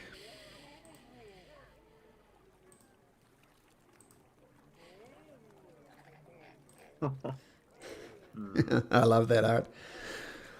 So have you no herald to announce your presence before King Gollop the 19th? We have a herald, but I ordered him to wait for you to finish reading. We did not want to disturb you. We have time to wait, so I hope you can forgive me. We were just trying to be polite. Please herald your arrival. Matilda, would you announce me, please? Yes, Your honored swiftness. Standing before you is the mighty. He's gonna look at Kuhn and try to wait. Should I say your real name? Yeah, sure. I mean, I just say hoof. Yeah, like we. I'll wink at her. No, hoof. The mighty hoof. The silver-tongued champion of flutes. Well met, Hoof. Well met. We are his retainers and guards. My name is Matilda, friend of cats and lover of good cauldrons. Pleasure to meet your acquaintance, Matilda. Mm-hmm. And here you can see the glowing, bright emerald. Emerald. I'm trying to remember where we. Who were we? Down our names. Let's see. I think the fake name was Idu. Idu. Yes, Id. Yeah, the mighty Id, a great emerald dragon. He'll soon grow his wings, and finally, there's stars. He's much nicer than he looks. He's a tall and servant of the stars themselves. Well met. Please, have a seat. Have a seat. And he offers you these cushions around in the center of his throne room. As Matilda was introducing us, I would just stand up straight, chest out, and just emphasize the brooch that I have on the jacket. Oh, the king notices you and says, "Oh, that is the. I recognize that brooch. I assume that the Duke gave it to you, if I'm not mistaken. That is his brooch." I'm just going to say, I'm just going to lean against this pillar. I will sit up on the cushion. Can you make me a dexterity saving throw, if you'd be so kind, Astras? There's a slippy pillar.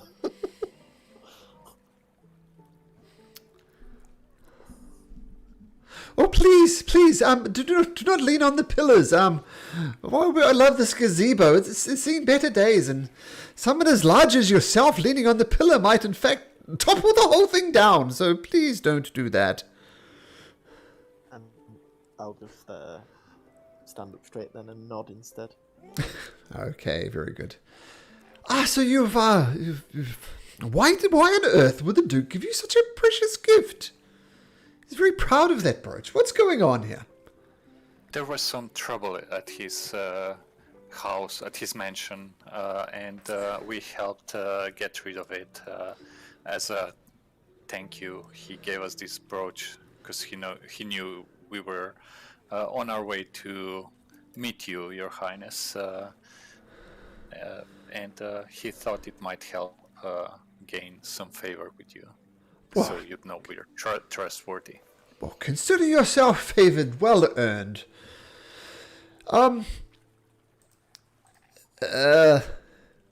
Excuse me, Mundumut, the Green Baron.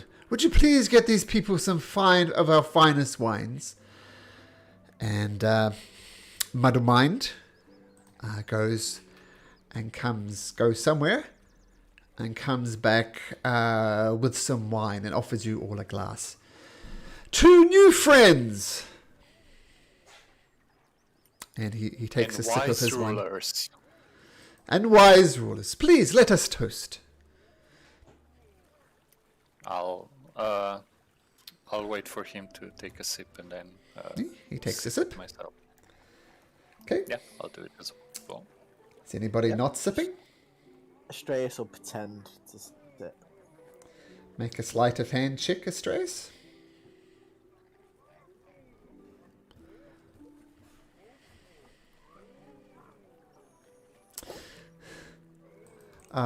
I really must. Let me check. Yes, I simply must insist you take a sip. No pretensies. I'd like to smell the wine and try to figure out if there's something weird about it. I'm gonna say, make me a nature check. Nature. Oh yeah, never mind. That's my second one today. I'm gonna sip the wine then. Okay, is anybody not consuming the wine then? I'm just gonna shake my head. Well, that is not considered appropriate decorum, but so be it. And everybody else takes a sip, and everybody else make me a Constitution saving throw. Except for Astraeus. Oh. Okay. That's okay. Okay. It tastes terrible. I mean, wine is a generous description. Vinegar is a more apt description. You all take a sip and manage to keep it down without doing some social faux pas and spray the vinegar out. Feel free to still do that, but you're under no compulsion to do so. But this isn't wine. It's flavored vinegar, maybe. This is lovely. Can I have more? Oh, of course. So, Muddlemund, go fill the goblin's cup up some more. And she fills up the cup some more. This is lovely. Of course, of course, of course. Only the finest for our guests. Now tell me, what do we owe the pleasure for?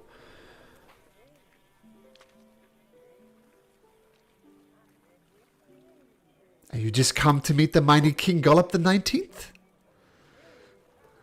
I'm sorry, but I forgot why we were here. Damn it. Well, the bigger picture is that you wanted to meet the hag. Not sure how much I gave you. Oh yes, someone told you that the lost things are kept by the hags. So if you want to cover back your lost things, you're going to have to visit the hags. And I guess that I know, but do we need anything from the king specifically, except advice on how to meet and deal with the hag? Nope. Nope. You Okay, can so roll. that's fine then. Then I didn't forget anything. No, you didn't. So what do I owe this pleasure? You here to meet the king? Well, of course you're here to meet the king. Everybody wants to meet me, King Gollop the 19th. Indeed, it is a most welcome sight. And as we were approaching, I heard somebody playing some tunes for you.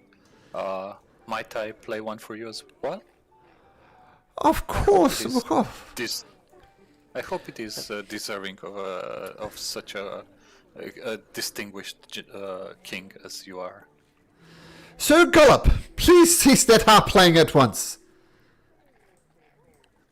And he does. Please, play me a tune. Would you prefer I play it on a harp? Well, a lyre and a harp is pretty much the same, right? Yeah, lyre is fine. Yes, please, let us hear. A lyre or a pan flute? Oh, pan flute, please. Pan flute. Okay. Something different than this dreadful harp music that bleeds my ears sometimes. Yes, let's have some pan flute music. It will definitely be a little different. Just don't mind the little animals that will approach me. It's just a thing it does. Oh, no problem. Make a performance check. Yep, I'll play something. Matilda will assist using minor illusion, improved minor illusion, to create a little, what's it called? Guy on a little mechanical wooden person playing a flute to look at the pair like it's attracting rats. Like the rat caller story, yeah. Okay. Astreus will wave his hands and starry effect will come out and give guidance to Okay, so roll again, Coon. This will be your advantage roll and add a d4. You guys are almost like a band. Oh, 23. 24. You're fired from playing the harp. From now we shall have the mighty Coon provide us tunes. Coon, you may stay here and play. You are now considered self the royal musician. And this person who was playing the harp looks thoroughly crestfallen. I'm honored, Your Highness, but please do not fire him yet. We are here also because we need to meet Lorna, and before we how should I put this? We cannot stay at the moment, but we can come back later when we've dealt with our business, if you don't mind. I know it's a lot to ask from a king, but if you would find it in your heart to let us finish our business before we spring roots somewhere in this fine land. Well, I fear I've made a dreadful social faux pas, assuming that you wanted to play me music all the time. I simply must apologize. Okay, you, harp player, consider yourself a newly acquired royal musician. And he starts playing on his harp again. No apologies needed, and of course you shouldn't be embarrassed. It is just that I promised them to see this through to the end, and well, you know how much a promise is worth in the Feywild. It's everything. I need to keep it. Well, no problem. Yes. Actually, you plan to see Bev Lorna? Yes. If is it possible to get an audience with her to be Yes. like an introduction? Okay. Yes, but you can, but only members of the Soggy Court are allowed to speak with Bev Lorna. I mean, I can make you official members of the Soggy Court if you wish. You need to dress accordingly, not in this dreadful drab you're wearing at the moment. No offense, of course, but you simply must be a member of the Soggy Court. And you must dress appropriately. And you, my friends, are not dressed appropriately.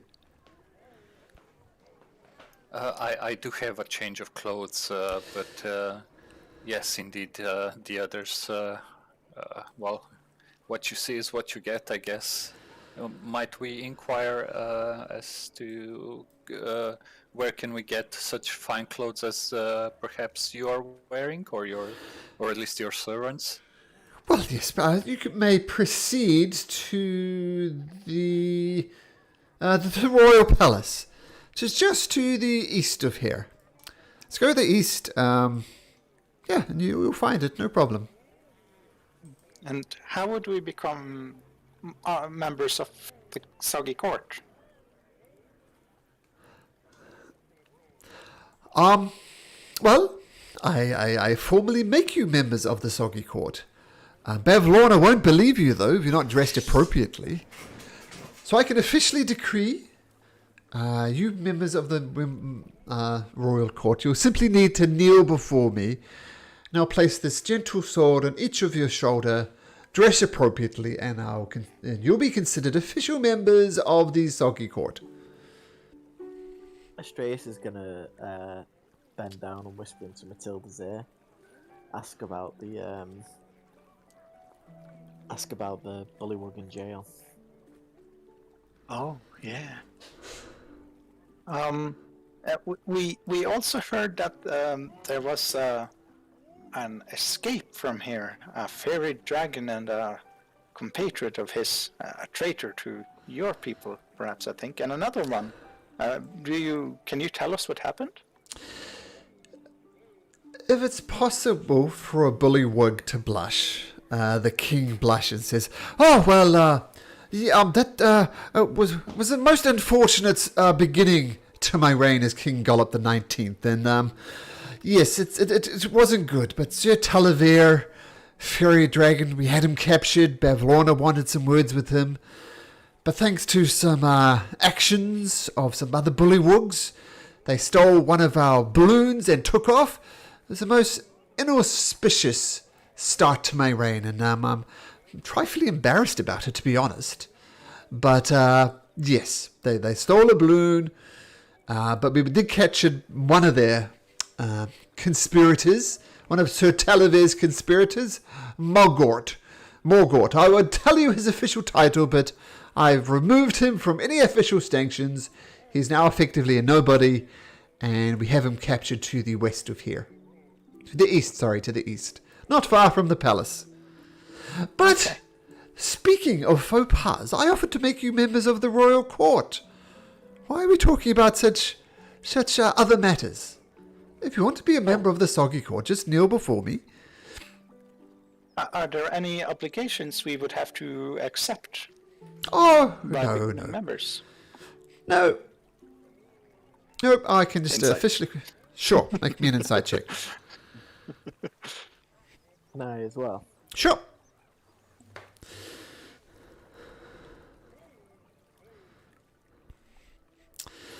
Tough to get a read on him whether there would be any obligations. Something may or may not help you. These guards were all looking quite sleepy until the king slapped his book and opened it up. Remember you saw a bunch of bullywugs down here just lounging around on a boat. Not a lot appears to be happening around the swamp. But you're not sure if him making you a member of the Soggy Court will have any obligations. But he's told you he said, oh, no obligations, but you're not sure whether to believe him or not. Matilda's gonna go over and kneel down, and I'd be honored to become a member of this moist, soggy court. And King Gollop the 19th taps you on both shoulders, Matilda. Says, "Arise, Matilda, Knight of the Pickled Fly." Oh, and that's a nice title. Thank you. You're welcome. So just visit the palace and dress yourself up in a manner befitting a Knight of the Pickled Fly. And what about you, gemmed one? Surely you'd like to be a member of the Soggy Court as well. it looks rises up and nods to the king as he gets down and kneels. And arise, Idolix, the Moss-Crowned Knight. Ooh, that's cool. Gonna He give doesn't know the our names. a bow and move away. I'll just arise, the Moss-Crowned Knight.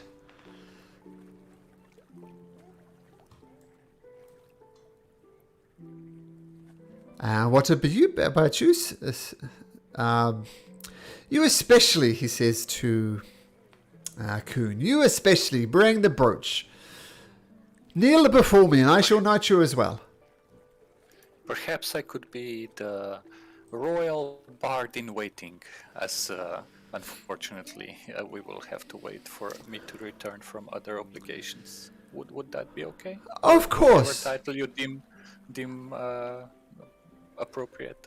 He taps you on the shoulder, on both shoulders, and arise, the bard of the king in waiting. Thank you. I bow and move away 5 feet. The king's eye swings to Astraeus, and he raises both eyebrows in anticipation. I'm just gonna look at Coon to see if he gives a nod of approval. Just like my eyes wide and urging him to do something.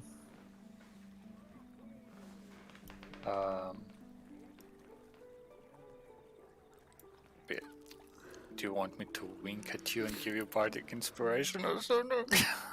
I don't know. Can I make an insight check to see what Astraeus is trying to tell me? Without even an insight check, you know, he's looking for your approval. I think that's right, isn't it, Astraeus? You're looking for approval? Yeah. Yeah. Oh, I will nod. Like, sure, go ahead. Okay. I'm just gonna walk forward and kneel. I'm not gonna say anything still. He taps you on both shoulders with this, with the sword, and he says, "Arise, Earl of Stinkwater."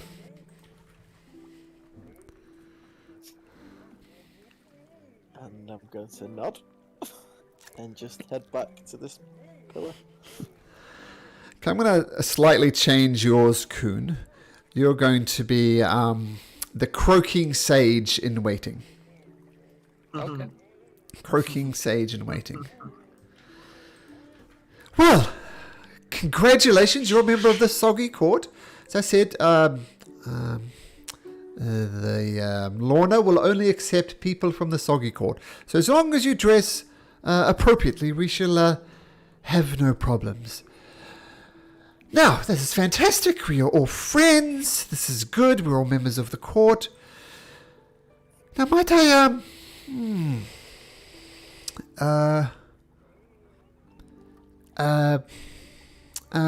the croaking sage might have a quick word with you, please. By all means, Your Highness. Now, while it says what I truly, he's kind of leaning down and whispering, but everybody can hear him, and he's going through the pretending to only speak to you, but everybody can hear.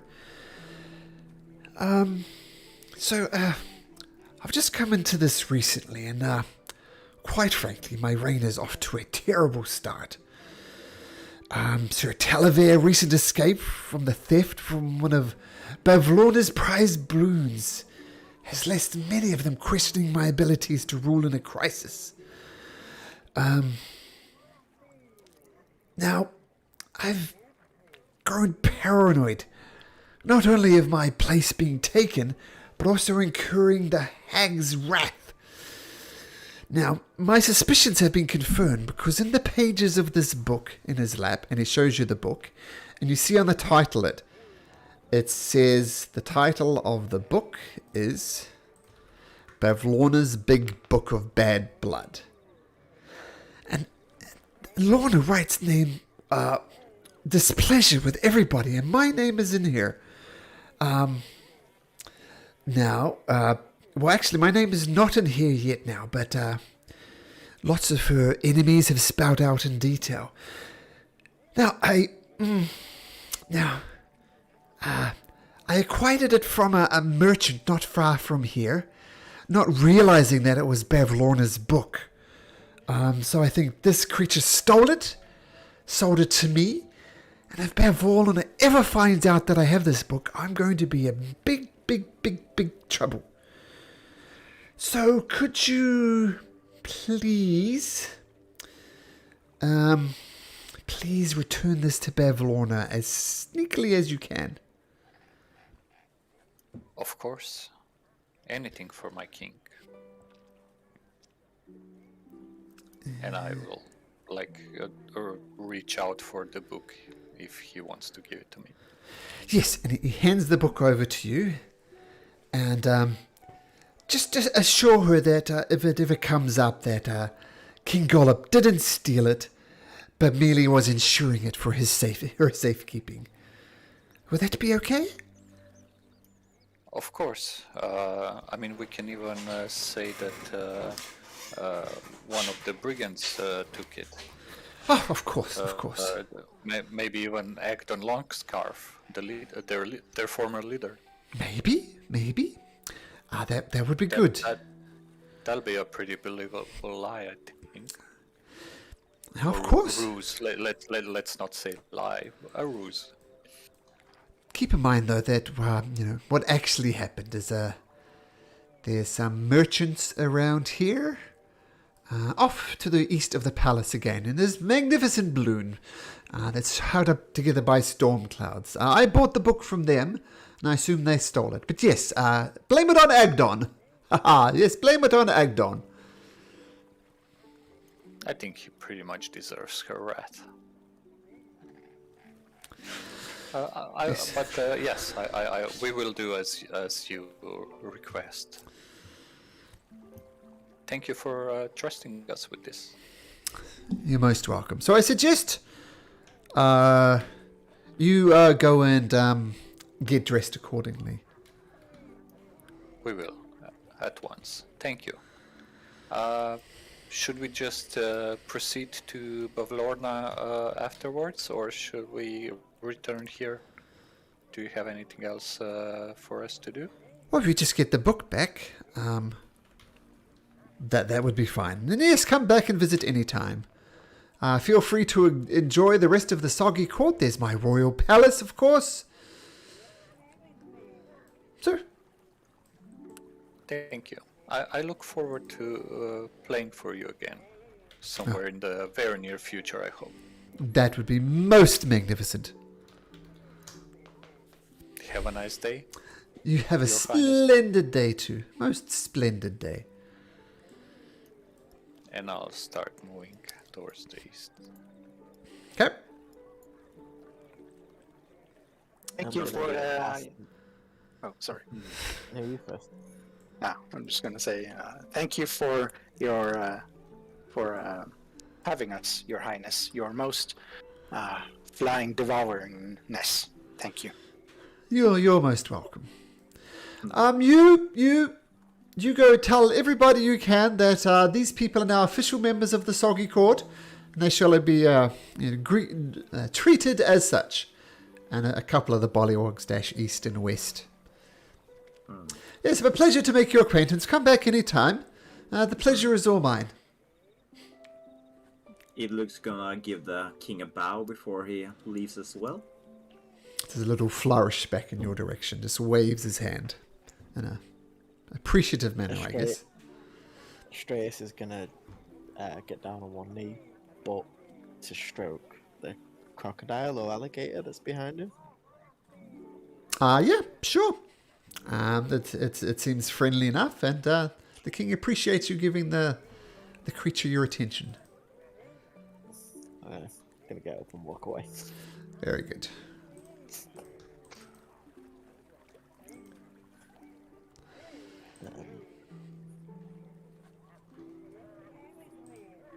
I'm gonna move forward over the bridge.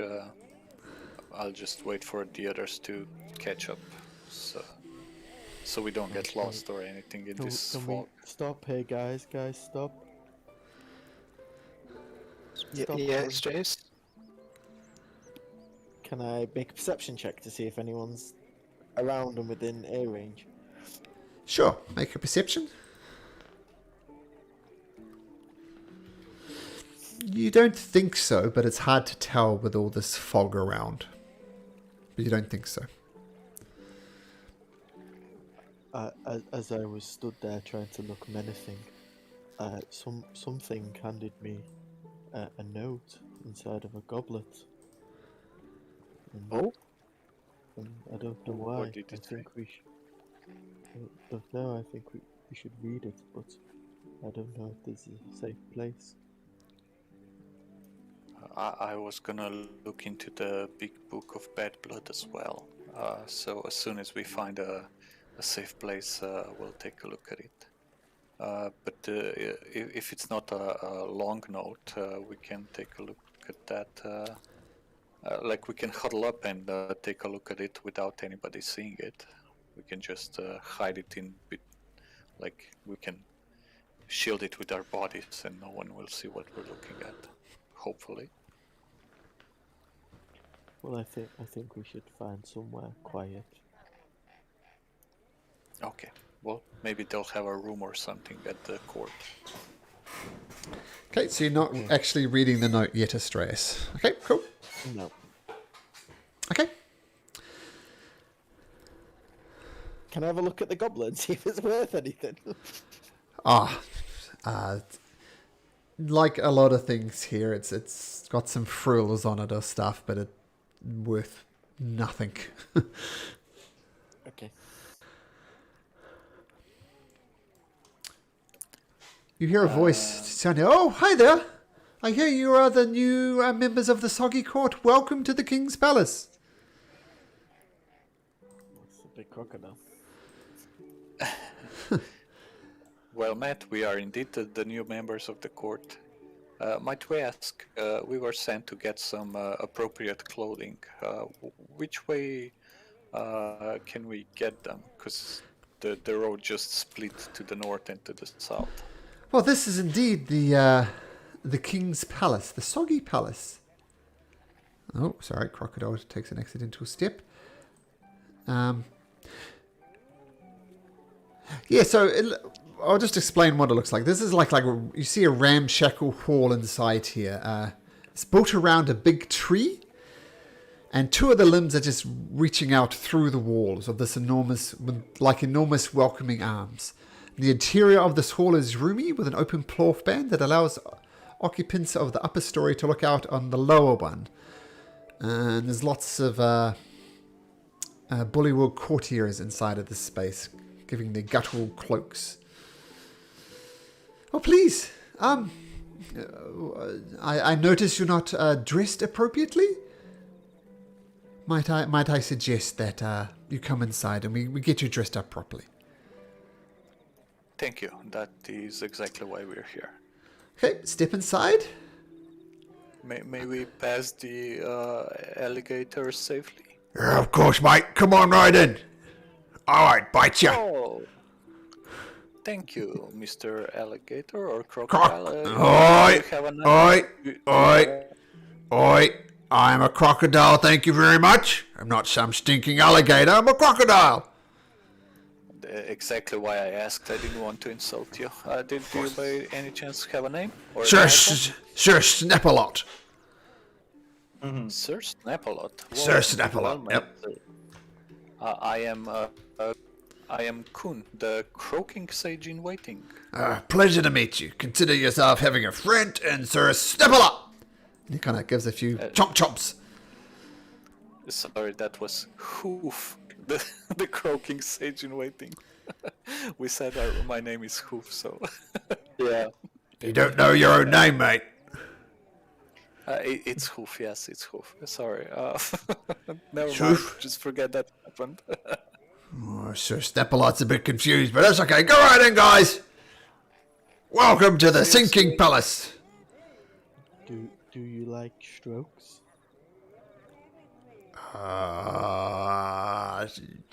Yeah. Well, I especially like my belly rubbed. May I rub your belly? He flips over onto his back. Okay. Give old Sir Snapper a belly rub. I basically jump on with excitement and start rubbing his belly. Make an animal handling check.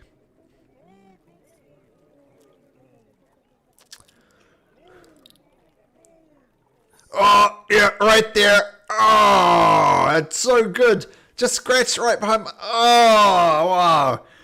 You're the best. What's your name, friend? My name is Stars, and apparently my new title is Earl of Stinkwater. Well, pleasure to make your acquaintance, Stars, Earl of Stinkwater. You're a good one, aren't you?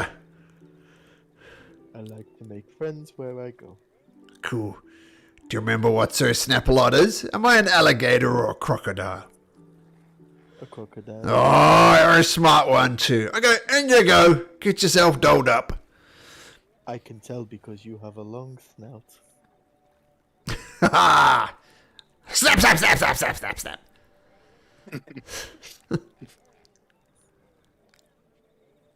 And Stratus is going to snap back with his trumpet. Bye. As he waves.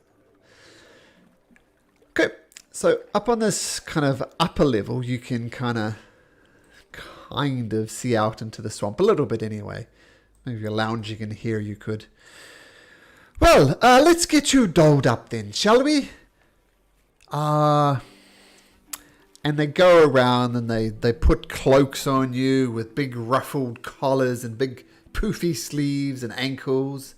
Those who wanted a nice laced hat goes on top of it.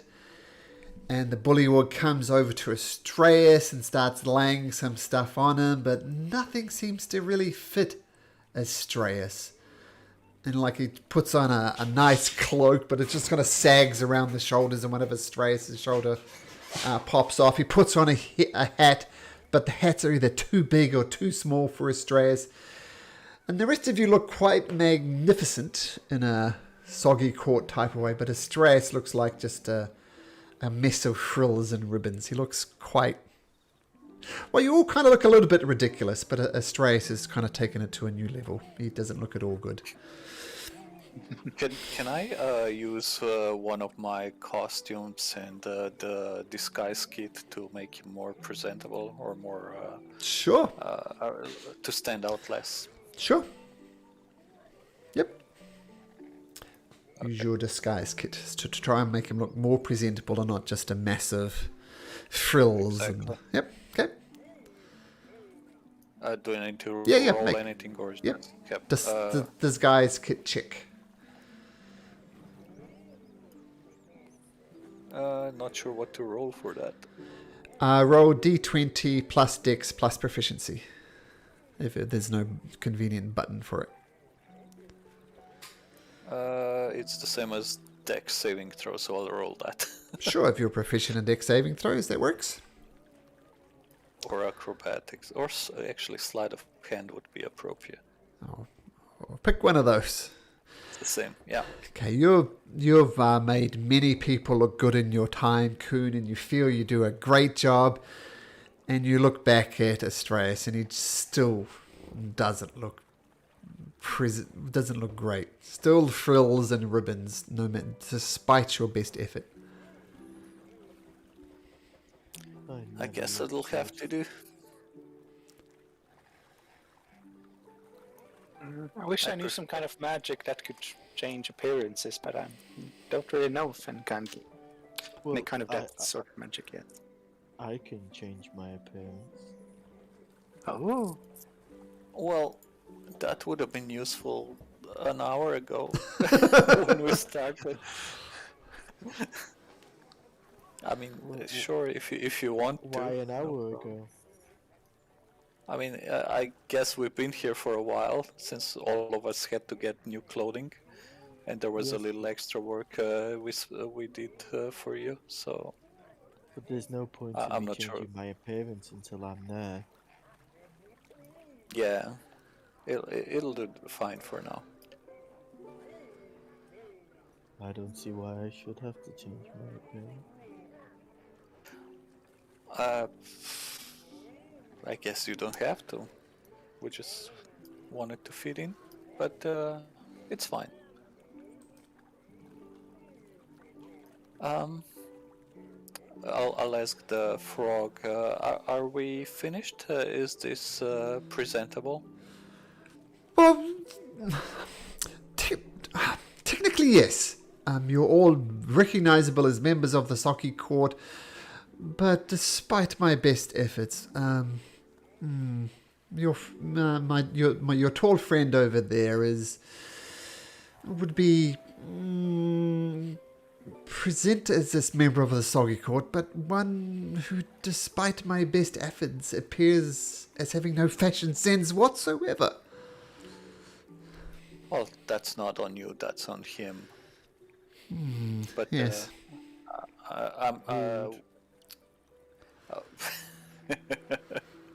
I was just gonna say I prefer him in his natural clothes, in his usual clothes, anyway. So this seems a little fancy for him, I guess.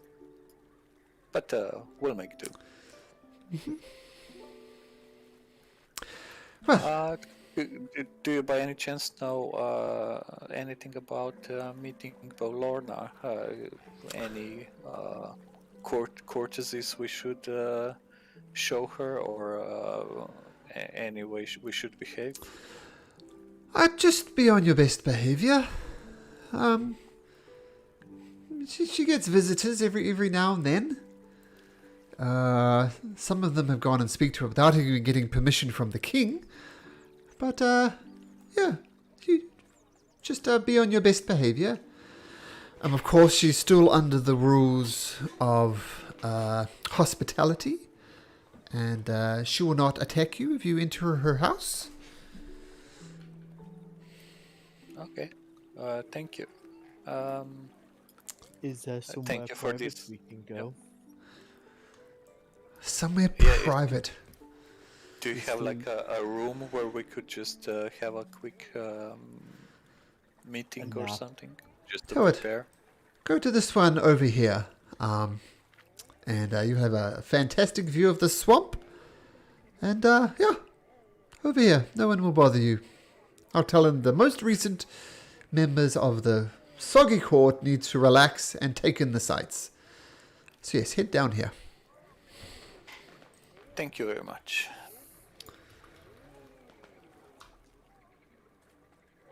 Thank you.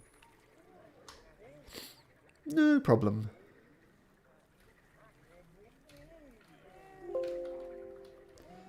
I guess we'll take a look at the note and the book. Okay, the note. Oh, let me just do one thing. The note says. Oops. All over the place.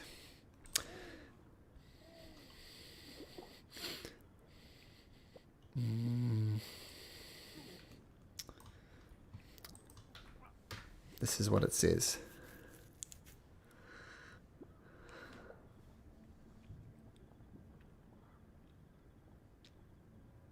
We can all read that, can't we? Find Illig, the Baron of Muckstump, at once. The revolution lives. I didn't like that guy. I would like to overthrow him. Viva la revolution! I guess we'll I We'll look have at to it as we can either make friends with him, and hopefully he can help with Lorna, or Illig, the Baron of Muckstump, could help if we help him. They do say they're independent after all, so they don't owe any allegiance. And well, I figure that they don't want to seem like they're in league with Bavlorna. I think the king he's afraid of her, and well, lets her do whatever she wants. Is Illig the one that is in prison right now? The one that was in prison, you were told, was Mogrot, who helped Sir Talavir escape. I don't think we get- should go to see Bavlorna right now. That seems We have time. hasty.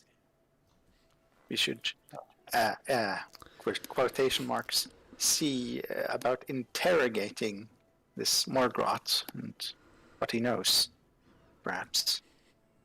Well, technically, we're part of the court now, so we should be able to move freely. Mm. We can do that first, and discreetly ask around about Mugstump and the Baron that lives there, or if he's here at court.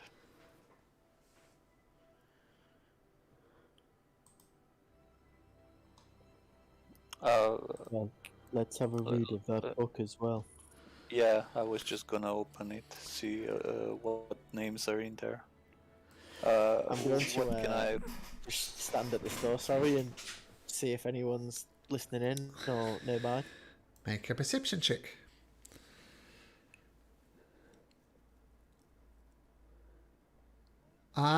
Yes, there are people casually walking by, kind of drinking, and they're trying to listen in as best they can. And you think, why wouldn't they? The Soggy Court seems to be very political, and any secrets they can pick up from you would be very useful for them. I mean, it's not shown with tokens, but there's kind of 3 or 4 other bullywugs. There we go. Now there are 3 or 4 other bullywugs all wandering around, trying not to casually listen in on you. But Astrais, you notice one of them is listening in. I'm gonna just look back at these guys and go, I'm gonna go up there and make a distraction. I'm just gonna walk out. I'm just gonna start singing really badly, but loud. Okay, make a performance check. And low is good. High, we'll just roll it. We'll see what comes up. Make a performance check. Than 13. 13. So, well, what does Astray sound like? Give us. How does he sing? Well, his voice never changes, so it still sounds like this. Twinkle, twinkle, little star, how I wonder what you are. You get the rest. So we'll say the performance isn't so much how you're singing, but it's how well you've distracted them and just flabbergasted them. And you have the attention of the sinking palace. Okay. So, yeah. I'll just keep singing nursery rhymes over and over. Okay. Until the guys are done. Okay. I guess I'll go through the book, see if I find anything interesting. The book is long. There's lots of people she's had bad blood with. Names that jump out at you is Agdon Long's scarf, which isn't surprising. You see the name of Morgort. You see this name of Sir Talavar. You see the name of, I forget the guy who went with Sir Talavar, but his name. You don't see... Wiggawog. Mm-hmm. I think. Willywog, yes. Yeah. And you see... I'm not into this anyway. I need to go to the toilet. Oh, sure. Oh, whoops. That's not the right one.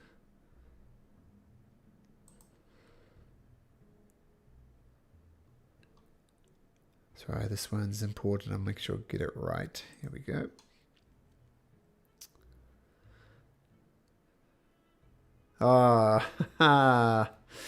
We'll wait for Astraeus to get back. Oh, wait. Hey, no, he's not listening. You find the name Astraeus, and you see written next to him.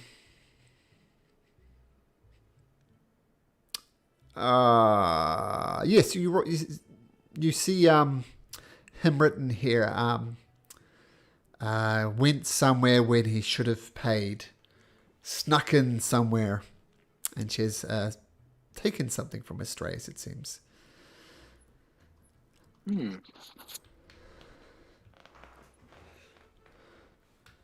Could we perhaps write Pavlorna, her own name, into the book? Can I make a perception or investigation to see what kind of ink was used? And maybe hold on, just let me check something.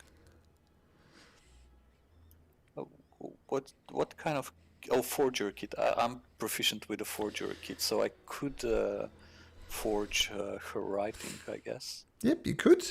Yep, you'll need to make a check. But you look at the ink and you have the same type of ink on you. So it's not going to be a problem with the ink, but it's going to be a problem how well you do it. But sure, more than welcome to.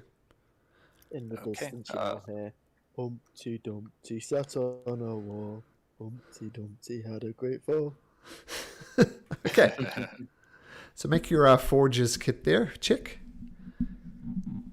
Can I just do sleight of hand again? Sure. Ew.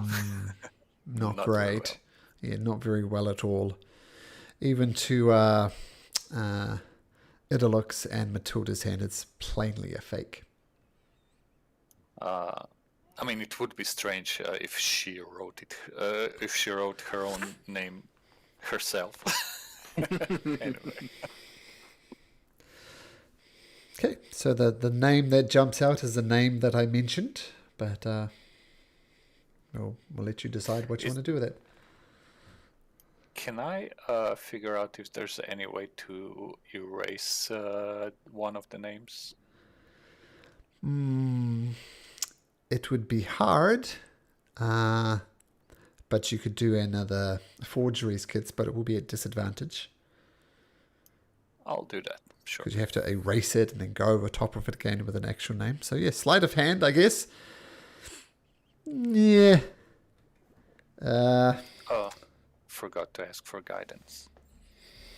Well, That's that was fine. that was a mistake. Yeah, you have to do it in advance. You do. Once again, it's not looking great.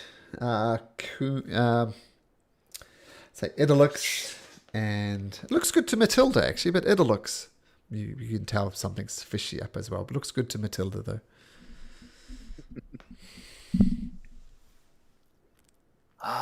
Well, okay. Shall we get Astrais and get out of here? Maybe either go to the prisoner or ask around for the Baron, about the Baron. We could go see this prisoner, perhaps. Sure. You should be close. We can ask the crocodile or one of the bullywogs where exactly it is. Yeah. Okay. Then I guess we'll exit the room and tell Astrais to stop entertaining the poor bullywogs. Can I tell what kind of a mood they're in? The bullywogs? Confused, thoroughly confused, without an insight there. As you're walking in, just got to the end of Mary Had a Little Lamb. Between two chunks of bread. Oh yes, that yes. Thank you for stopping. We appreciate the end to your song. Thank you for stopping. Have a He nice just day. puts his Thank you hands for... out. He puts his hand out like. One of them reach out and shakes your hand. And walks away and says, "So much for reciprocation." Oh yes. Yes, you're right. Malcolm forgot about reciprocation himself, but does hand you something. One gives him a stone, the other gives him a half-eaten plant, and the third one gives him a piece of wood. It just worked the same as his performance. I've got to say, I think you've rolled below a 13 at some points, and you're the musician. Yeah. He hands you a bar of soap. Rude. Oh, Yeah, exactly. the bar of soap does smell quite nice though. It's a nice bar of soap. It's not just a rude thing. It's a pleasant bar of soap with a pleasant smell. And I'll just sniff it and go, thank you. Okay. Where are we going, guys? By the way, should we give them anything for the clothes? Does this fall under the reciprocity? Malcolm's not commenting. I will give one of them just in case. Let me check. I have a smoking pipe made from a tree root, and I will give it to the bullywog that we met that that helped us choose the clothes and everything. Well, thank you very much. Much appreciated. As is your help. Okay. It looks he's gonna hand over some colorful cloth, which he found around the meat pie. Thank you very much. The smoking pipe is more than sufficient for all of you, but thank you for this. Much appreciated.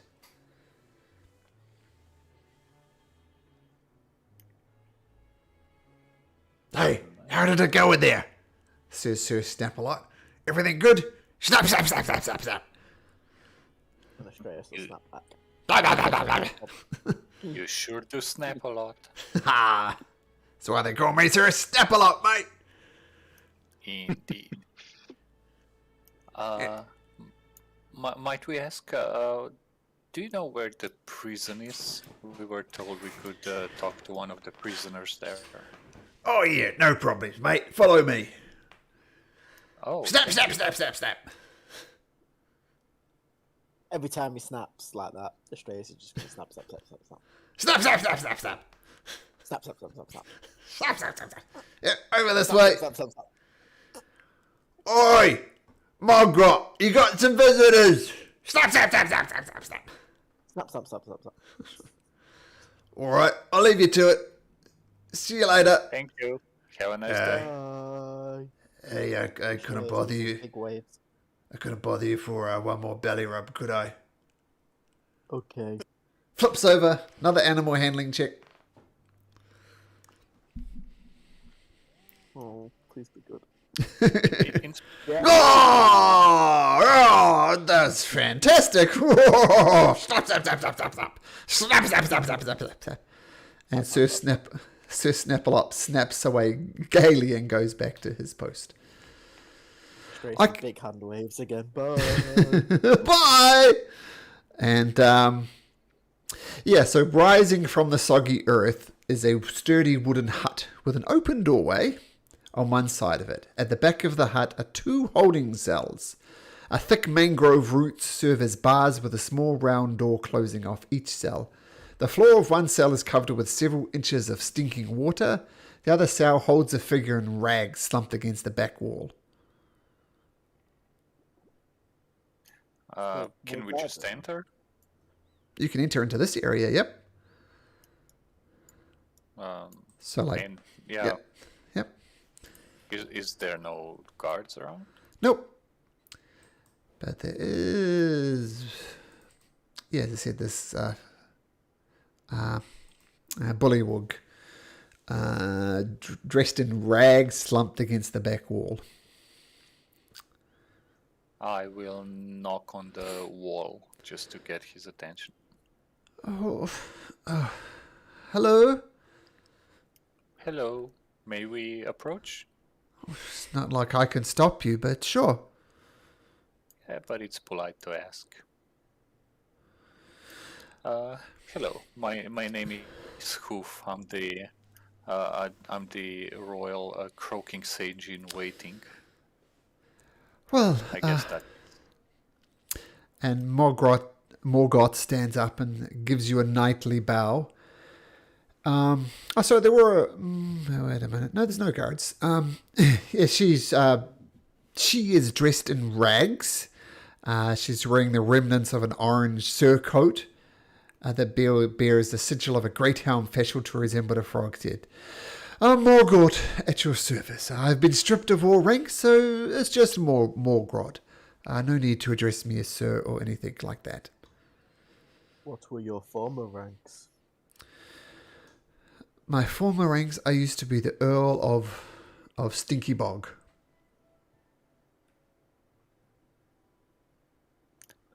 We heard a story about a certain dragon and an escape that you were involved in.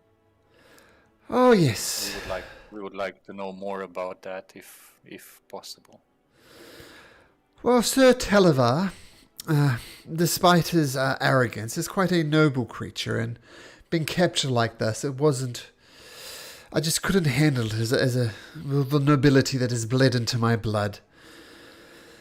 So me and my friend Wigglewog, we helped the Honourable Sir Televar escape. But it wasn't going well, the balloon wouldn't take off, so delayed their pursuers for as long as I could, and let Wigglewog and Sir Televar steal the balloon. I was forced to stay behind, and unfortunately I got captured as a result.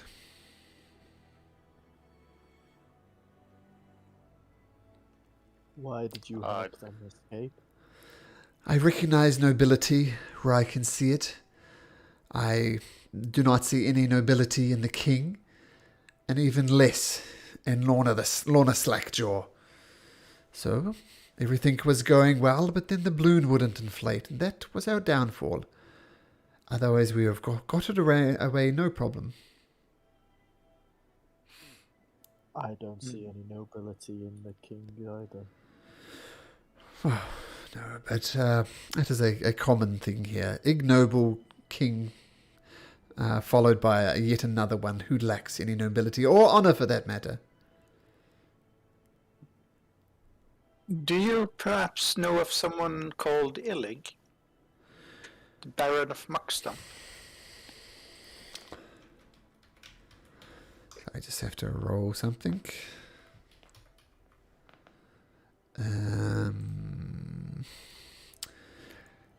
Sir Illig of Muckstump. Where's it gone? So I just lost my notes just a second.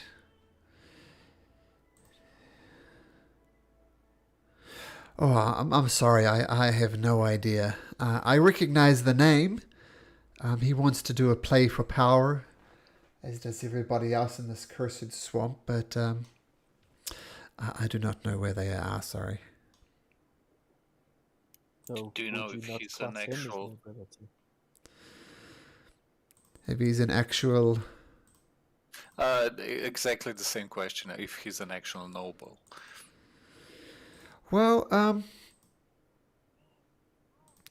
sorry. An actual noble. Well, yes. Only because nobles are decreed by the king in the kingdom, and this is the kingdom of the Soggy Court, so he's very definitely a noble here in the court. But that is true for practically everybody here.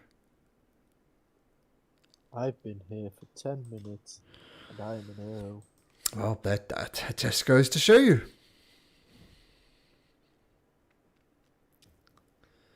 Maybe I can become king.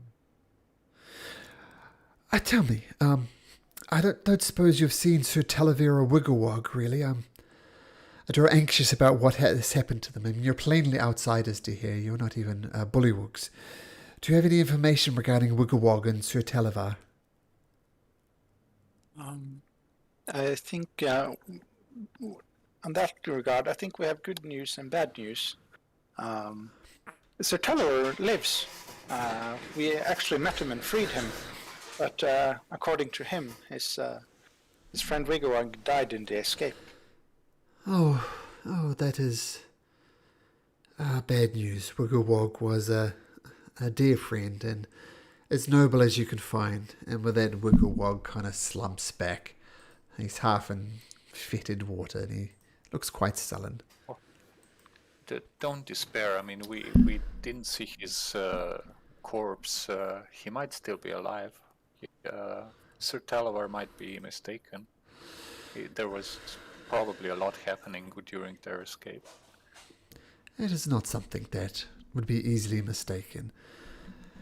So I will hope for the best, but assume the worst. This is grave news, and I tell you, trying to put on a brave face, but yeah, I guess it is my fate to stay in the cell. Would you like to be reunited with Sir Televar? I would like nothing more. Do you know of any way we could get you out of this prison? Well, you could unlock the door. I guess that would be a start. But I can't ask this of you. You'll be putting yourselves in grave danger. There. Well, maybe we'll somehow make a deal with the king or somebody else to let you out of here. Maybe. No, nothing illegal, I guess. Maybe that would be appreciated. I must say that if things do go badly, try and escape in the balloon, I think, would be your best chance. They'll still have one balloon. I'm sure that would be your best bet to escape, if ever comes to that. And I did fix it. Oh, even better. Why was that one damaged? I can't say. I've been in here for too long.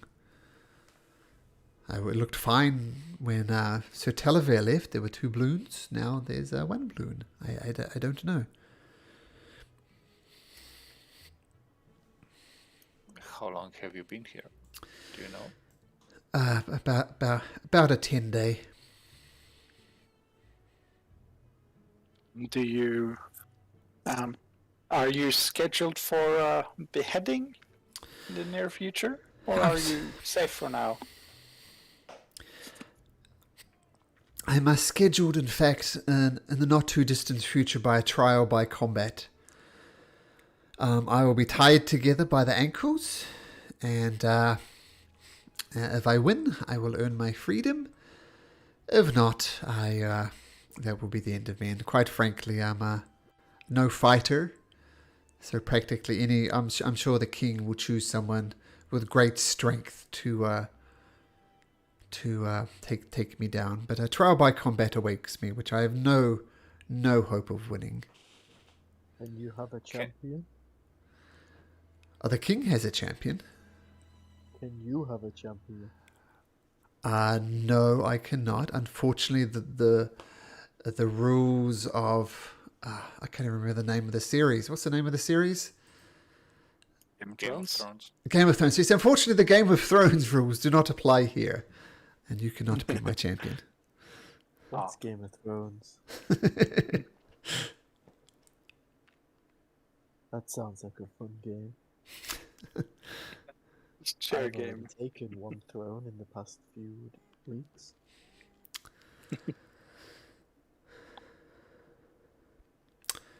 So yes, that is my fate. The king will have someone take me on in a trial by combat.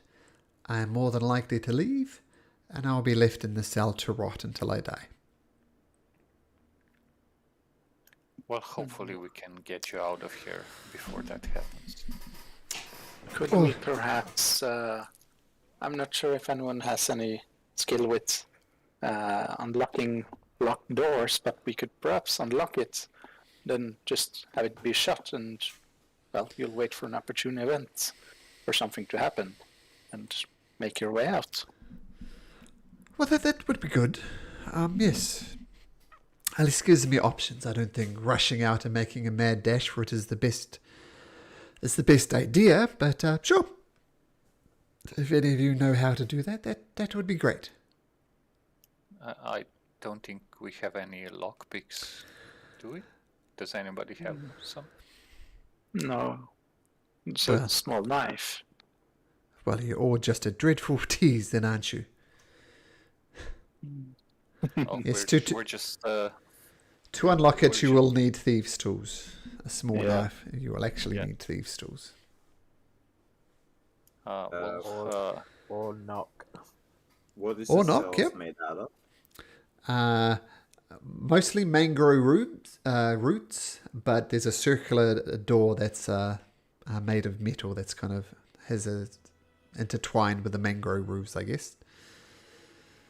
Maybe we should go see the merchants to see if they have anything that would help. That's a good idea. Yeah. Sure. Well, yes, you can see the merchants. Just head directly west of here. You can't miss it. It's a balloon made from a storm, for goodness sake. West? East, sorry. Malcolm has literally the worst sense of direction, even when it comes to D&D maps. I'm forever saying west instead of east. Off to the east. Can I just ask how Sir Snapsalot feels about you? Oh, Sir Snap-a-Lot hates me. Everybody hates me. Oh. Okay. I wouldn't want to get on the bad side of Sir Snapsalot.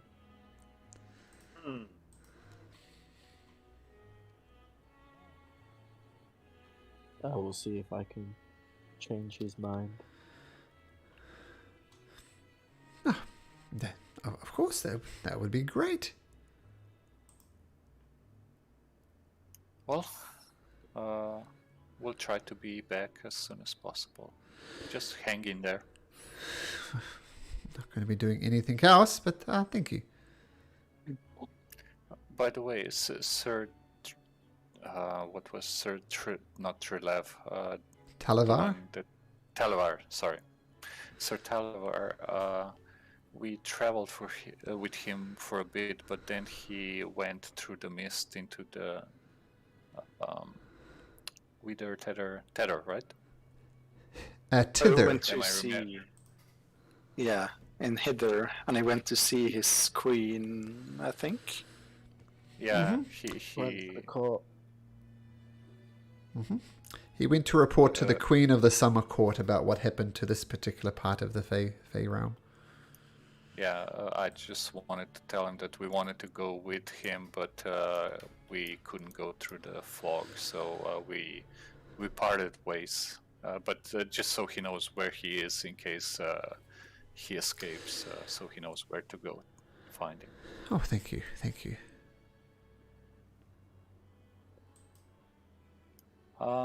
Okay. Well, we'll leave you to it. And I guess we'll go see the merchants. Okay, well, hope to see you again. Nice to meet you all. Bye. And you head off to the east and you see this. My As opinion, everyone leaves, Astraeus is just going to ask, do you need any food? Oh, if you could spare something, that would be appreciated. I'm going to put my hand in the ground and pull out 10 good berries. Oh, And go, oh, here, take 6. We'll go, but they won't last more than 24 hours, so fill up now. well, I certainly will. Thank you very much. I appreciate that. And yeah, you cast good berries. The berries pop into your hand.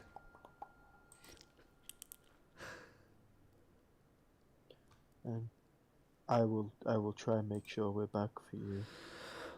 I appreciate it. You're a good sort. Morgort owes you a lot. He does his big wave again. Okay. So across to the east, you see, as in the artwork, which I think is very cool, a big balloon floats over the lake, tugging at its mooring. Beneath it hangs a basket made of black wicker and wood, which serves as a merchant stall. A large pane of grey glass is drawn across an opening above the counter. Sign mounted above the window reads, "Wondrous wares and fair fares." As in, fair fares, play on words like that. And the balloon, as you see, is not made of fabric, but appears to be a rolling dark rain cloud that has been contained somewhere within lines and nettings. And you see two people manning the market. And they don't look especially pleasant, but this is what they look like.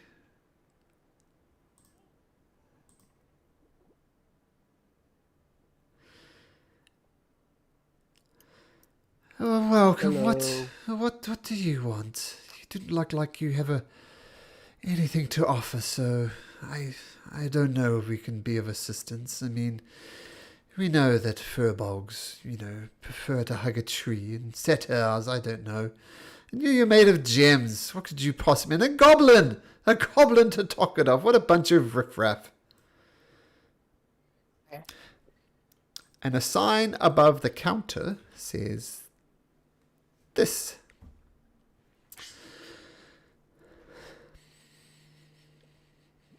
Well, I was just wondering what you have to trade. Can one of you please read the sign for this idiot furball? Plainly, he can't read the sign. So speak slowly so he can understand. I can read. It says, "Moonlight monocle. No more fumbling in the dark." So why are you asking what we have to trade if you can read it? Because it doesn't say what you have to trade. We have a very good thimble. We have a mug of Bumble Bear. And he goes around and really obnoxiously goes through the list. We can see that, but do you have anything else? Some regular stuff? Supplies for traveling? Maybe tools? Well, that's all we have, unfortunately.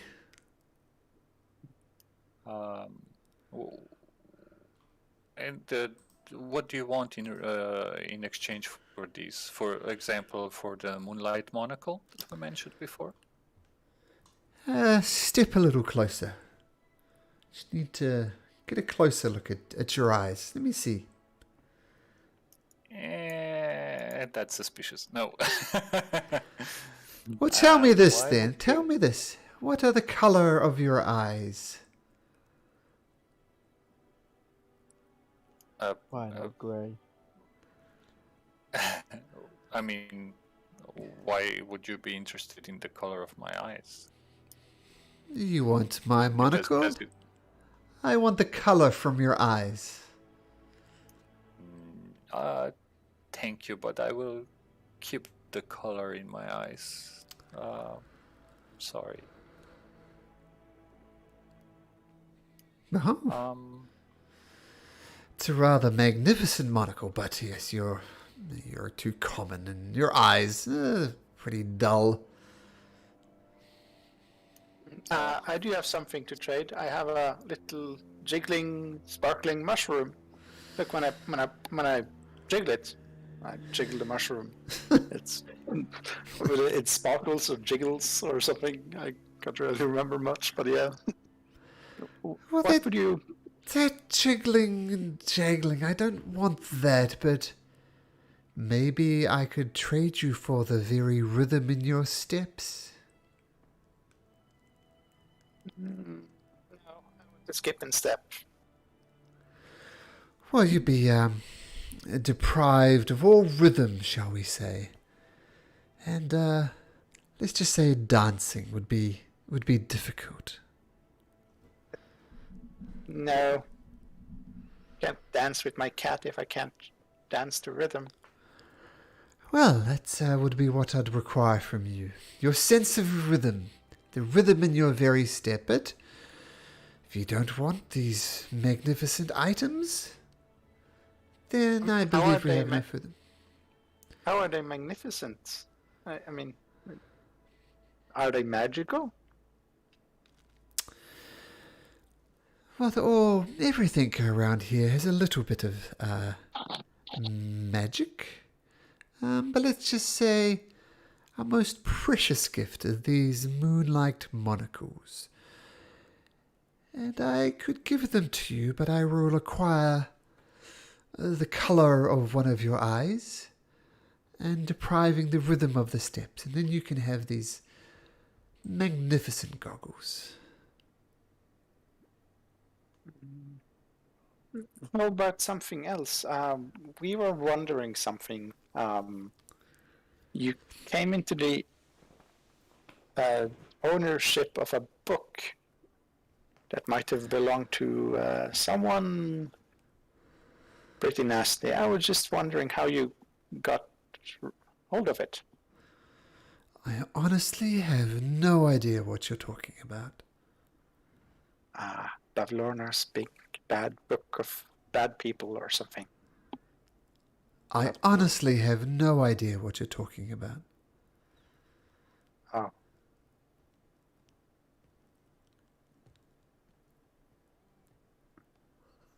What would you require for the bundle of dry wood? The bundle of dry wood.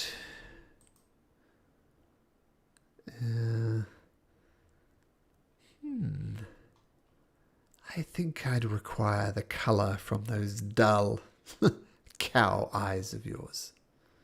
See, he smirks when he says cow, because he obviously knows you're not a cow, but I guess it's one of those generic insults for furbolgs that he's using. So the colour from your from your cow eyes, and you can have the bundle of dry wood.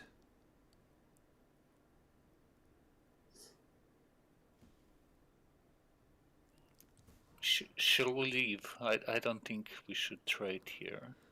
I think the prices are outrageous.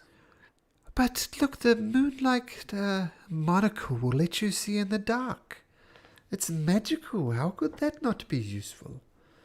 And what is the colour of your eyes anyway? What does it matter not to dance? These are trivial things. A torch can make me see in the dark as well, and it's not magical. But then people can see you in the dark because you're wandering around carrying a big old torch. This will allow you the element of surprise. As I said, no thank you. Shall we, ladies and gentlemen? I'm sorry, Furbolg. I think you wanted the wood? And he just puts his hand on his chest and goes, "Who, me? Oh no, I am not a furbolg. I am a cow, apparently." Oh, I do apologize. I know I slipped up. I do know you're a furbolg. You're not a cow. Come on, just a bundle of wood. What does it matter, your eye colour? It doesn't matter. I agree with my friend. I don't think it's worth trading here. Not very nice people. And no colour that I could give you would make you guys look any brighter. Oh, well, piss off then. Gladly. All right. And as he walks away, he just moons them. But whilst he does that, he shows off the brand that he got before. To show you know. Nice. Whoops. I'm only giving you 2 stars on Yelp or whatever you're using here. Idlux is writing his book and he's showing it to the shopkeeper. And he's writing, "What about something magical for something magical?" And he pulls out the pixie dust. I guess it's inside a bag or something. Yeah, it's in a little bag. And he like throws it up and down in his hand to intrigue the shop seller. Well, that is an interesting bauble you have. Perhaps if your friends, at least one of them, comes and say how sorry they are for treating us so rudely, we will do the trade. At least he's gonna Because turn Astreus around hasn't and quite left yet. Uh-huh. He's gonna hold up his hand with his fingers crossed and go, "I'm sorry." Oh, apology accepted, cow. And Oh, he actually- tickles, looking at his fingers. Well, thanks you for the apologies, but I think we've reconsidered. No deal. I will require the color of your eye or the rhythm of your step.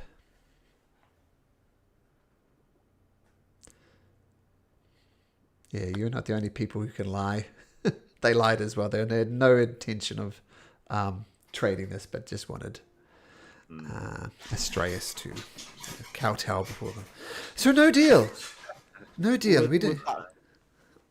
With that, furiously, well, not furiously because it's delicate, Astreus is going to take out the glass slipper, leave it on the side, and then walk away, urging Idalux to walk with them. yeah, it looks is just gonna shrug and turn around and leave as well. Make an intimidation check, Astreus. I'm the gentle giant. I know, but we'll see. Oh, 7. Oh, wait, That's investigation. Why investigation. would do that? Oh, roll again, just because it's fun. Yeah, slightly better. Well, thank you so much for this glass slipper. We will treasure it for always. And they throw it into the swamp. But I walk away and I say to these, technically they now owe me something.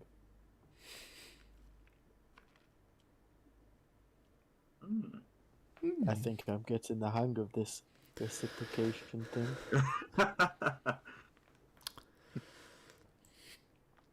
Just don't get a. I just hope you don't get a hang of the resuscitation thing.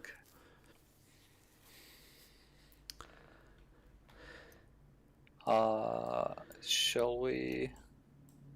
I don't know. Just go along the bank and see what we find. Maybe there's other merchants. Yeah. I will point out that when you arrived over here on the river, you arbitrarily chose to go on this side. There's a whole other part of the Soggy Court over on this side that you haven't explored. I'm not saying you should explore it or need to explore it, but there's an option there that would have been obvious when you got off the raft. Okay, I mean there's no way across here. I don't know if you've seen it yet, but there's if you head down to the south where Astreus just went, you'll see there's no way to get off this particular part of the Soggy Swamp without going via water. Ah. But we still have our Astreus boat. gets down We want here. to cross. He looks at the giant crocodile. He's, hello. Are you Hello. Related to, are you related to Sir Snapsalot? Oh yeah, he's my brother, What's your name? Sir Wriggles. And he wriggles like his And whole Astreus will wriggle his body as well. wriggle. It's almost like a. He almost looks like a snake in the way that he wriggles, kind of back and forth. Your brother likes belly rubs. Would you like one? I would absolutely love a belly rub. Okay. Animal handling Lie check. on your back. Oh, Oh, ow, ow! Not there. Not there. Oh, yeah. Oh. Get off. No. I'm so sorry. Can I use my DM inspiration? Actually, You can. You I don't know can. if this is worth it, but you know. Absolutely. Oh! Oh! Oh, that's so good. Oh, my goodness. Ah, Sir Wriggles. Yeah, wow, that is magnificent. Just to the left. Oh, that's the spot. Oh, you, mate, are a master masseuse. You're a master belly rub. You should consider opening a business. Oh, that sounds actually. Yeah, quite a massage parlor. I shall call it Happy Endings, because everyone seems to be happy at the end. Couldn't possibly comment. Since you rolled a natural 20, Astraeus, I'm just going to give you your DM inspiration right back at you. Thank you. Best belly rub ever. Indeed. Okay, as I need to dash to get the kids in just a second, I will point out that up here, if you head to the north back where the prison cell was, you'll see the King's Court has reconvened there up here, and the trial for Mogwart is about to start. So do you guys want to head up here? Yeah. Yep. Sure. And that will be a good place to end it, as I'll move you guys like right about there. There you go. Yeah, so you see the king is there, and Mogwart is about to go on trial by combat. So we'll see what you guys want to do with that. But I need to pick up my kids. There's the alarm right on cue, and we'll see you guys next week. All right. Yeah. Thanks Okay. for the session, Malcolm. See you next week. No